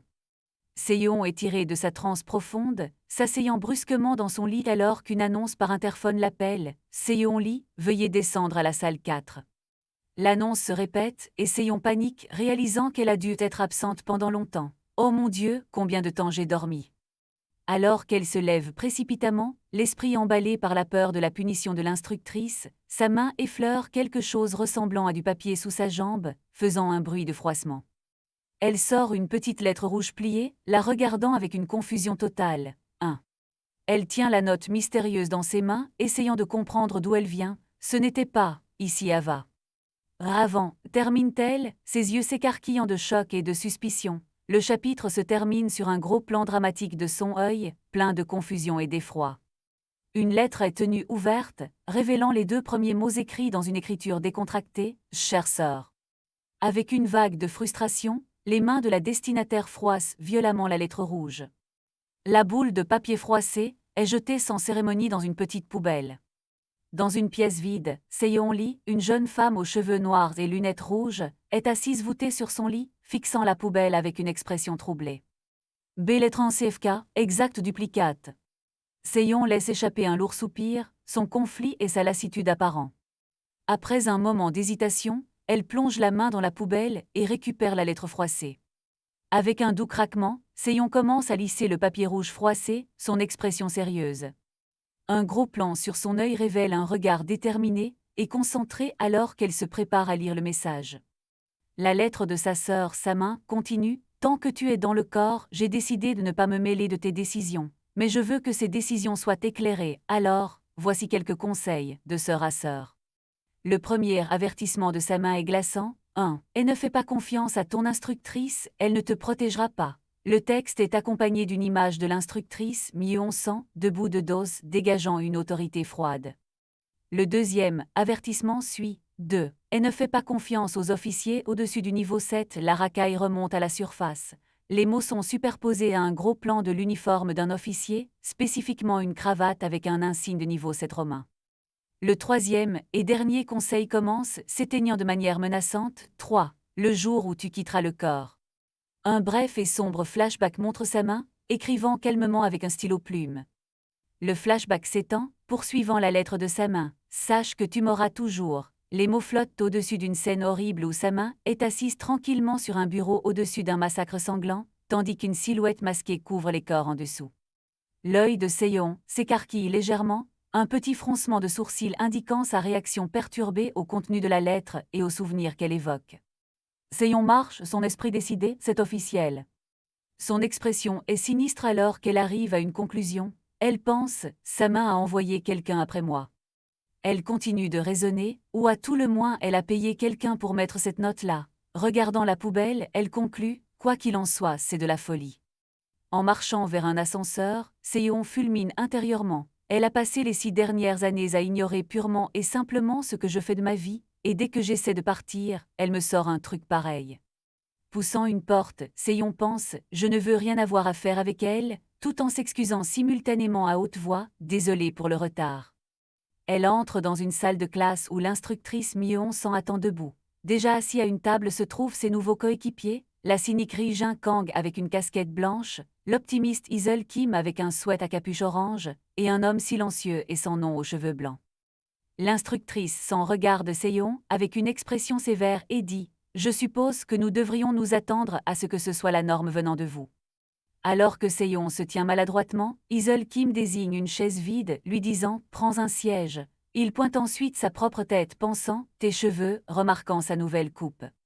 Il lui fait un pouce levé amical et un sourire, pensant « Ça rend bien ». Mais le moment d'accueil est coupé court lorsque la porte de la classe se ferme derrière Seyon, attirant toute l'attention vers l'avant. L'instructrice San continue de s'adresser à Seyon, son ton accusateur. « Votre cellule me dit que vous n'étiez pas présente à la cafétéria pendant l'heure du repas. Pourquoi cela ?» Seyon ne parvient qu'à émettre un petit « oh ». Seyon bafouille des excuses. « Je me suis endormie, je suis désolée, je ne savais pas que j'étais partie si longtemps. » Intérieurement, elle panique, pensant « J'ai raté un repas entier. Seyon, tu es une espèce de… » L'instructrice en la coupe, son regard perçant. « Votre cellule me dit aussi que vous n'avez aucune maîtrise du contrôle de l'essence. » Regardant son bureau, Seyon confirme doucement l'accusation de l'instructrice. « Est-ce correct ?» De son siège, Ri-jin Kang laisse échapper un petit et méprisant et marmonne « Ils auraient raison. » L'instructrice San se penche au-dessus du bureau de Seyon, son expression sévère. « Alors laissez-moi vous éclairer. » Un flash vert émane de l'instructrice, illuminant le visage surpris de Seyon. Un gros plan dramatique montre l'œil de l'instructrice San, brillant maintenant d'une énergie verte tourbillonnante. L'instructrice San commence sa leçon, l'énergie verte crépitant autour de ses mains. Les dons des aberrants sont catégorisés par couleur. Elle fait une démonstration, l'énergie verte crépitant autour de son bras. Par exemple, l'essence verte est tangible et augmente le corps de l'utilisateur. En utilisant mon don, je peux créer une armure faite d'essence. Elle fait un geste vers Isol. D'un autre côté, votre coéquipier Isol peut utiliser son don pour faire flotter des objets. L'essence orange est intangible et affecte les objets physiques. Sa démonstration terminée, l'instructrice en demande « Des questions ?» Seyon prend la parole avec hésitation « J'en ai une instructrice. » Seyon lève les yeux et pose la question cruciale « Qu'en est-il de l'essence sarcelle ?» Seyon admet sa difficulté. « J'ai essayé d'activer mon don, mais ça ne semble jamais marcher, je ne peux même pas commencer à deviner ce que c'est. » L'expression de l'instructrice en devient froide. Après une brève pause, elle dit « Ma réponse ne vous sera pas d'une grande utilité. » Elle explique « L'essence sarcelle permet une vaste gamme de dons, souvent aléatoires, toujours impossibles. » Seyon lève les yeux confuse. Seyon intériorise les mots de l'instructrice, le seul mot « impossible » résonnant dans ses pensées alors qu'elle détourne le regard sous le choc. L'instructrice s'en élabore avec des exemples troublants. Un de mes collègues avait la capacité de parler avec les oiseaux, un autre pouvait supplanter l'esprit d'un autre par le sien. Elle conclut avec une sinistre finalité. Aléatoire, impossible, et pas toujours pratique, ses deux collègues sont morts maintenant. Changeant de sujet, l'instructrice s'en s'éloigne de Seyon. « Je m'égare, votre décevant manque de contrôle ne serait pas si accablant si vous n'aviez que des humains normaux à affronter. Mais en tant que membre du corps, continue-t-elle, dominant une Seyon assise, votre devoir est d'affronter des dangers que les humains normaux ne peuvent pas affronter. » Seyon lève les yeux, une goutte de sueur sur le visage alors que l'instructrice clarifie. C'est-à-dire, d'autres aberrants. La leçon terminée, l'instructrice se tourne vers la porte et donne ses ordres. Dans les dortoirs, vous trouverez vos uniformes, habillez-vous et dirigez-vous vers le portail principal. L'instructrice informe l'équipe, j'ai assigné un mentor à votre cellule, qui vous retrouvera là-bas. Ri-jin a l'air agacé tandis qu'Isol semble intrigué par la nouvelle. L'homme sans nom, aux cheveux blancs, écoute attentivement alors que l'instructrice conclut son briefing. Votre tâche pour aujourd'hui sera de suivre ses activités à travers la ville. Alors qu'elle est sur le point de partir, l'instructrice s'arrête à la porte. « Oh, et mademoiselle Lee ?» Elle jette un coup d'œil en arrière, son expression glaciale. « Je ne tolérerai pas de retard une troisième fois. » L'instructrice sort ensuite, claquant la porte et laissant les 4 recrues seuls à la table. Un silence inconfortable s'installe dans la pièce alors que l'équipe traite cette rencontre intense. Isol Kim brise le silence, les yeux écarquillés d'admiration. Elle est trop cool, l'homme sans nom à côté de Seyeon semble partager ce sentiment. Seyeon, cependant, est mortifié au bord des larmes alors que les mots « ne pleure pas » se répètent dans son esprit. Une légende note, Seyeon Lee, âge 18 ans, n'a jamais été du mauvais côté d'un professeur auparavant. Malgré son apparence désemparée, ses pensées intérieures sont provocantes et en colère. Je pense que c'est une totale connasse. Ri Jin Kang se penche en arrière, exprimant sa propre frustration. Pour qui elle se prend, bon sang, à nous donner des ordres comme ça? Je n'ai pas signé pour cette merde, aucun de nous ne l'a fait. Isol frappe du poing sur la table pour attirer son attention. Allez, Ryujin, un peu de respect, c'est une niveau 9. Il continue passionnément, les yeux pétillants d'admiration alors qu'il imagine la puissance de l'instructrice sans. Cela signifie qu'elle a gagné au moins 840 points. Pense au truc cool qu'elle a fait. Mec, c'est carrément badass. Seyeon regarde Isol, écoutant son explosion d'enthousiasme. Il se tourne vers Seyeon. C'est ton rêve, Isol, d'atteindre le niveau 9 juste comme l'instructrice sans? Puis il répond rapidement pour lui-même. Moi, bien sûr que non. Il se penche avec un sourire conspirateur, baissant la voix. Quelqu'un comme moi. Isol déclare sa grande ambition avec un sourire brillant. Doit atteindre le niveau 10, non. L'œil de Seyeon tressaille de surprise devant sa déclaration audacieuse, tandis que Ryujin laisse échapper un « ah » sec et indifférent. Ryujin se moque de son rêve, disant « il n'y a que 3 officiers de niveau 10 dans tout le pays ». Elle continue son rappel à la réalité cynique, alors que des silhouettes de figures puissantes se profilent derrière elle. « Tu n'as pas ce qu'il faut, comparés à nous, ce sont des monstres absolus. » Isol reste imperturbable, souriant joyeusement. « Bien sûr que je n'ai pas ce qu'il faut, pas encore. » L'homme calme, aux cheveux blancs prend la parole, d'accord avec Isol, mais c'est pour ça que nous sommes ici au corps pour grandir, s'entraîner et apprendre. Isol rayonne, rempli d'excitation. Mec, je suis tellement excité être né aberrant. Un gros plan sur ses yeux déterminés et plein d'espoir. Il conclut son discours sincère, a été la meilleure chose qui me soit jamais arrivée. Seyeon le regarde, ses propres sentiments contrastant fortement avec son optimisme. La scène transitionne vers un ciel crépusculaire, violet et orange, avec le son d'un croa de corbeaux résonnant. Plusieurs corbeaux volent au-dessus du toit d'un grand bâtiment institutionnel alors que le soleil se couche. Alors que des plumes de corbeaux dérivent devant la façade du bâtiment, un narrateur explique « Cet endroit a été construit pour être un campus universitaire, vous savez. » La narration sur le campus continue. Ce plan a été abandonné lorsque des gangs d'aberrants ont commencé à attaquer les gens dans le coin. La zone a eu trop mauvaise réputation, du moins c'est ce que dit mon père. Alors le corps des aberrants l'a racheté pour pas cher, bien avant que le bâtiment ne soit terminé. Cette grosse horloge sur la façade, ils n'ont jamais pu mettre la main dessus. Maintenant dans leurs nouveaux uniformes, Isol ajuste sa cravate, quoi qu'il en soit, n'est-ce pas tellement chanceux? Ils marchent aux côtés de l'homme sans nom, tous deux élégants dans leurs costumes. Isol sourit, d'une certaine manière, c'est comme si nous allions tous à l'université. Ryujin et Seyeon suivent derrière. Isol continue sa vision optimiste, il y a des notes, des professeurs, des cours, des sorties scolaires, tout.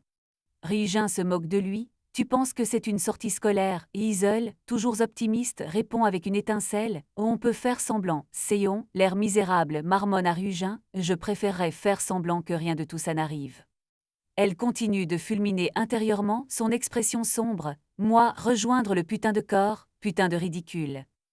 Un plan d'ensemble montre Seyeon dans son costume, projetant une ombre longue et monstrueuse aux yeux brillants. Ses pensées intérieures révèlent sa lassitude. Dans un costume, j'ai l'air beaucoup plus endormi que je ne me sens. Seyeon s'arrête de marcher, sentant quelque chose. Les gars. L'équipe regarde vers le portail principal. Isol pointe une silhouette sur un mur éloigné, là où je crois que je vois une cravate rouge.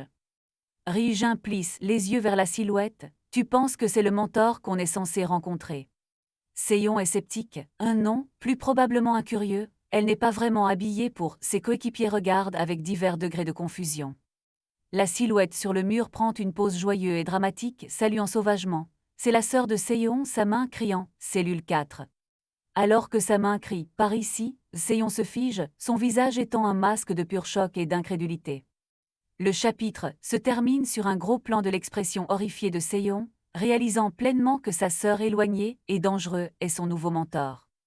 Un nouveau personnage, Juni Chang pense, mentor Juni Chang, ça sonne tellement bien. Junie Chang marche dans la rue avec sa nouvelle équipe. Elle se plaint, vous pouvez croire que l'instructrice en m'a choisi, je suis nulle comme officier, elle me tabasse pour mon manque de professionnalisme depuis des années. Seyon Lee, marchant avec le groupe, pense, et pourtant elle t'a personnellement assigné à la cellule 4. Ça en dit long sur ce qu'elle pense de nous. Junie ajoute, bien sûr, c'était avant que je sois rétrogradé à chef de la sécurité du bâtiment. Jason, un membre de l'équipe, demande naïvement, rétrogradé, n'est-ce pas une position super importante genre, s'assurer que personne n'entre par effraction et tout ça? Junie répond avec un sourire en coin, aux 12 enfants de l'été. Junie Chang sourit, expliquant, personne n'a jamais essayé d'entrer par effraction dans un QG du corps. Elle continue avec un regard perçant, si tu veux mourir à ce point, le toit est beaucoup plus rapide. Un autre membre de l'équipe, Ryujin, portant une casquette, déclare sèchement, mon travail est de garder les gens à l'intérieur, pas à l'extérieur. Ryujin regarde Seyon, qui semble intrigué par sa déclaration. Junie intervient joyeusement à nouveau, oh ouais, je fais aussi les interphones. Une voix de diffusion dit, Seyon Lee, veuillez descendre à la salle 4. Seyon a l'air surprise, réalisant, c'était toi, n'est-ce pas? Junie la taquine, aucune honte à piquer un somme en service, je le fais tout le temps. Alors qu'il continue de marcher devant un père et sa fille, Junie dit, quoi qu'il en soit, allons trouver une belle activité criminelle, bien épicée, ce sera comme une démonstration cool. La pensée de Junie continue alors que la petite fille tient la main de son père, ça ne devrait pas être dur à faire dans cette ville. Seyon regarde en arrière avec une expression inquiète sur le visage. Seyon affiche ensuite un sourire brillant et rassurant. La mère et l'enfant d'avant ont l'air surpris et effrayés s'éloignant.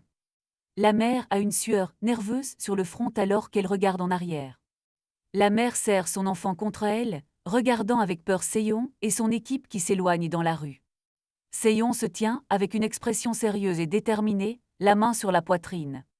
Seyon baisse les yeux un peu désemparé et dit « Ah d'accord ». La scène change pour une vue du ciel et d'un poteau électrique. Le monologue intérieur de Seyon révèle une peur profonde « Je suis une aberrante ». Dans une ruelle sombre, une silhouette encapuchonnée attend. Une main passe une petite capsule, violette brillante à une autre. Ayant reçu la capsule, la silhouette encapuchonnée se tourne vers son partenaire, mais avant qu'il ne puisse célébrer, il s'exclame « Eh les gars !» renvoyant quelque chose de choquant. Les deux criminels sont pris par surprise alors que Junie Chang et son équipe apparaissent soudainement devant eux dans un flash de lumière brillant, révélant leur présence. Junie Chang prend la pose, pointant du doigt les deux criminels et déclarant « La drogue, c'est illégal ». Les deux deals ont l'air indifférents. Seyon et l'officier aux cheveux blancs regardent avec un choc inexpressif tandis que Jason semble l'encourager. Ryujin cependant a l'air ennuyé. Junie crie « Donnez-les, ou je vous botte le cul ». Junie fait signe à Seyon de reculer, disant « Reste en arrière pendant que je m'occupe de ça », mais Seyon rétorque « Regarde devant toi, Junie ». Seyon regarde avec appréhension, pensant « Oh mon Dieu, il n'y a aucune gravité dans ses mots, aucune autorité dans sa présence, c'est comme regarder une collégienne essayer de braquer une banque. » Mais alors qu'elle regarde de plus près, une pensée lui vient. Elle se rappelle une statistique sinistre présentée par une silhouette obscure, les années de formation ont un taux de mortalité de 80%. Elle regarde l'arrière de la tête de Junie Chang. Seyon réalise, si c'est vrai alors, elle est l'une des 5 recrues qui ont survécu. Junie rit de manière maniaque face aux dealers. Quelle bande de mauviettes, je parie que vous êtes en train de vous chier dessus là. Le deal encapuchonné ricane, c'est quoi ce bordel? Elle est sérieuse cette garce, son partenaire ajoute, Nan, les corbeaux ne traitent qu'avec d'autres aberrants. Le deuxième deal continue, c'est une putain de poseuse, pas un vrai officier. Le deal encapuchonné fait face à Junie avec un sourire en coin disant, peu importe. Il s'approche de son visage, menaçant, les petites merdes qui prétendent être des aberrants ont tout autant peur que les vrais. Avant qu'il ne puisse finir, Junie le frappe carrément au visage. Le deal titube sous le coup criant « Hog ». Junie réduit immédiatement la distance entre eux. Le deal, le sang coulant de son nez, est stupéfait par sa vitesse. Junie feinte un coup de pied haut puis porte un coup puissant à l'aine, feinte dit-elle. Alors que le deal hurle à l'agonie, Seyon regarde avec horreur pensant « ça semble illégal ». Le deuxième deal regarde son partenaire tomber, serrant la capsule de rapture dans sa main. Depuis une sortie de secours au-dessus, Junie les regarde de haut. Pas très malin de tenir vos rendez-vous de jeu dans une impasse. Ce truc que vous vendez c'est de la rapture, n'est-ce pas? Junie sourit avec condescendance, la seule sortie d'ici est derrière moi. Elle tient une pilule de rapture à elle, le provoquant, et la seule façon de passer derrière moi, c'est en l'utilisant. Le dit le serre les dents de fureur, la traitant de petite garce arrogante, enragée par ses railleries. Il foudroie Junie du regard, serrant la pilule de rapture avec une nouvelle résolution. « Tu ne pensais pas que je le ferais ?» pense-t-il, se préparant à prendre la drogue. Avec un sourire fou, le dit le porte la pilule de rapture brillante à sa bouche. La pilule se dissout, et une seule goutte de liquide bleu brillant tombe sur sa langue. Son œil brille d'une lumière bleue, éclatante alors que la drogue fait effet. Une explosion massive d'énergie jaillit du deal alors qu'il se transforme, sa peau devenant bleue. Il rugit, « Tu es morte ». Seyon regarde, avec des yeux écarquillés de choc, la transformation soudaine. Elle pense, c'est ce que fait la rapture, je veux dire, j'en ai entendu parler, mais il est pratiquement devenu un aberrant, l'officier aux cheveux blancs regarde stoïquement. L'aberrant, nouvellement formé, atterrit sur le sol avec un lourd impact. Il charge en avant, se précipitant directement sur Junie Chang apparemment sans défense. Junie accueille simplement sa charge, avec un large sourire confiant. En un éclair, une énergie bleue vibrante commence à tourbillonner autour d'elle. Junie révèle son propre pouvoir, soulevant sans effort l'aberrant qui charge dans les airs avec des flux d'énergie bleue. Elle sourit et dit « Je t'ai eu, vous pouvez imiter les aberrants, mais vous ne nous battrez jamais. » Avec son propre œil brillant en bleu, elle sourit de manière maniaque. « Rapture ou pas, il n'y avait jamais aucune chance que tu passes. » Sa voix s'assombrit alors qu'elle le tient suspendu. « Maintenant, voudrais-tu me dire où tu l'as acquise ?» Piégé dans les rubans d'énergie, l'aberrant panique. « Qu'est-ce que c'est que ce bordel, c'est quoi cette merde ?» Junie explique nonchalamment, « C'est de l'essence d'aberrant, tiens je vais te montrer. » Elle fléchit nonchalamment ses doigts, manipulant les flux d'énergie. Elle pointe directement l'homme capturé, un sourire sinistre sur le visage. Le visage de l'aberrant se tord de terreur et de réalisation alors qu'il bégaye « T'es-tu, était une vraie abère ?» Avant qu'il ne puisse finir sa phrase, il est violemment secoué par les vrilles d'énergie. Junie le lance sans effort dans le ciel. « Tu m'as appelé quelque chose tout à l'heure, une petite garce arrogante, c'est ça, allez, je veux t'entendre le dire. » Alors qu'il pente impuissant dans les airs, elle continue de le narguer, « Ou préférais-tu tomber ?» L'énergie autour de sa jambe se resserre alors que Junie menace, « On peut voir à quoi ressemble l'intérieur de ta tête » alors qu'elle se prépare à le projeter au sol. Avec une force immense, il est écrasé tête la première sur le trottoir. Seyon se précipite en avant, la main tendue criant désespérément « Junie, arrête !» Seyon attrape l'épaule de Junie, son expression sérieuse, « Ça suffit !» Junie se tourne pour lui faire face, son œil bleu brillant et son expression froide montrant son agacement face à l'interruption. Seyon transpire, nerveusement mais tient bon. Junie laisse l'aberrant tomber au sol. « Je ne te prenais pas pour une âme sensible, » dit-elle avec dédain. Junie justifie ses actions. « Tu sais que j'ai le droit de le tuer ?» Non, il a résisté à son arrestation, a pris de la rapture et m'a attaqué. Seyon réplique, « Seulement parce que tu l'as délibérément provoqué, mérite-t-il de mourir pour ça ?»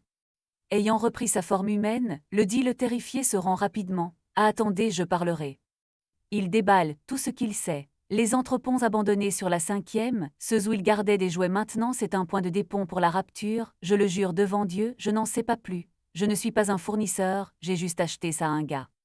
L'œil de Junie brille alors qu'elle traite la nouvelle information, entrepôts abandonnés sur la 5e. Elle arbore un sourire méchant sur le visage, alors il reste encore une chose à faire.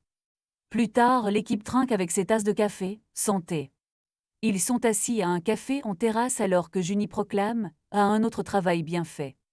Seyon, cependant, ne célèbre pas. Elle regarde dans le vide, clairement perturbée par les événements de la journée.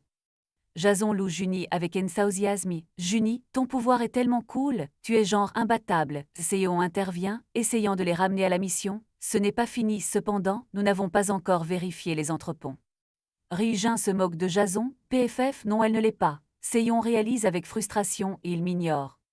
Ryujin sourit en coin, analysant les capacités de Junie. Ces rubans tu ne peux les créer que dans un certain rayon autour de toi, n'est-ce pas, et quelqu'un qui pourrait, disons, créer des lames à partir d'essence. L'officier aux cheveux blancs prend calmement une gorgée de son café et finit la pensée de Ryujin. Eh bien, il trancherait directement à travers. Junie semble surprise. Comment tu sais ça? L'expression de Rugin devient sérieuse. Une de mes amies avait la même capacité, elle est morte maintenant, alors ne prends pas la grosse tête.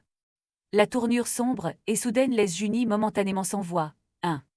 Tout aussi rapidement, l'ambiance change à nouveau, Rugin sourit et ils trinquent ensemble. Je t'aime bien. Seyon regarde, déconcerté par leur changement d'attitude bizarre et rapide. Elle essaie d'intervenir à nouveau. Excusez-moi, ne devrions-nous pas enquêter sur ce que cet homme a dit à propos des entrepôts? Junie la rejette nonchalamment. Bof, nous l'avons déjà remis aux flics. Ils vérifieront ça dans environ 1 mois ou 2. Seyon est atterré. 1 mois, les entrepôts sont juste à quelques rues, nous pourrions y aller maintenant. Le monologue intérieur de Seyon explique l'horreur de la drogue. La rapture est dérivée de l'essence, des forces vitales humaines littérales. Elle ne peut être produite sans la souffrance des autres. Elle continue, pensant aux conséquences. Et non seulement c'est addictif, mais les gens normaux ne sont pas équipés pour gérer l'afflux d'essence supplémentaire. S'ils en prennent trop, leur corps s'effondrera. Junie prend nonchalamment une gorgée de son café chaud. Elle le regrette immédiatement, tirant la langue. Foi, je me suis brûlé la langue. Seyon se lève, déterminé. Junie lui rappelle, tu sais qu'on n'est pas payé pour les heures supplémentaires. Mais Seyon annonce simplement, je pars. Jason essaie de l'arrêter. Allez Seyon, où vas-tu? Reste et bois ton café tant qu'il est encore. Seyon engloutit toute la tasse de café d'un trait, finissant la phrase de Jason pour lui, chaud. Jason ne peut que regarder dans un silence stupéfait son action soudaine. Junie et Rugin regardent, amusés par l'intensité de Seyon. Elle s'essuie la bouche, son expression sinistre. Tenant la tasse maintenant vide, elle donne son excuse, c'est vide, je vais aller jeter ça. La scène change, pour la rue de la ville à l'extérieur du café. On voit la main de Seyon jeter la tasse de café vide dans une poubelle publique. Elle se tient au-dessus de la poubelle alors que la tasse tombe à l'intérieur, perdue dans ses pensées. Son esprit retourne à une conversation difficile avec sa sœur, sa main. La propre voix de Seyon résonne dans sa tête, sa main, tu tues des gens, tuer. Elle se souvient avoir remis en question la moralité de sa sœur. Ça ne te semble pas absolument fou? Ça ne te fait pas hésiter ne serait-ce qu'un instant. Et elle se souvient de la réponse glaçante de sa main, une question qui la hante maintenant. Tu penses que le corps ne te fera pas faire la même chose? De retour au présent, Seyon essaie de repousser le doute, se disant « Ils ne le feront pas, je ne le ferai pas ». Elle essaie de rationaliser ses croyances. De plus, ils sont les forces de l'ordre. Ils ne se débarrasseraient que des gens qui le méritent vraiment, vraiment. Mais ses propres yeux reflètent son incertitude grandissante. Ses pensées dérivent vers les actions de Junie, menacer de tuer quelqu'un pour une infraction mineure, puis refuser de faire son travail alors que cela pourrait potentiellement arrêter le trafic d'êtres humains. Le monologue intérieur de Seyon conclut par un jugement cinglant sur son mentor, qui se demande pourquoi les aberrants sont si détestés. Alors qu'elle est perdue dans ses pensées, un homme mystérieux apparaît derrière elle. « Excusez-moi, officier. » La voix de l'homme est basse et directe alors qu'il lui donne un tuyau, entrepont avec le toit rouge, au bout de la 5e rue. L'informateur, portant un masque rouge, se penche. Vous y trouverez des choses intéressantes. L'esprit de Seyon fournit sinistrement le reste, des choses qu'il vaut mieux éviter. Alors que l'informateur se tourne pour partir, ses yeux émettent un étrange flash de lumière. Seyon reste stupéfaite, son monde teinté de rouge dans l'image rémanente du flash mystérieux. Seyon sort de son choc et appelle l'homme mystérieux, « Attendez ». Elle fait un pas vers l'endroit où il se trouvait, son esprit s'emballant alors qu'elle exige « Est-ce que sa main vous a envoyé ?» Elle court dans la rue maintenant vide, criant après lui « M'avez-vous surveillé ?» Mais il a disparu sans laisser de traces, laissant Seyon respirer lourdement au milieu de la route. Un air d'horreur naissante traverse son visage alors qu'elle prononce le seul nom qui lui vient à l'esprit, reliant tous les événements étranges, sa main.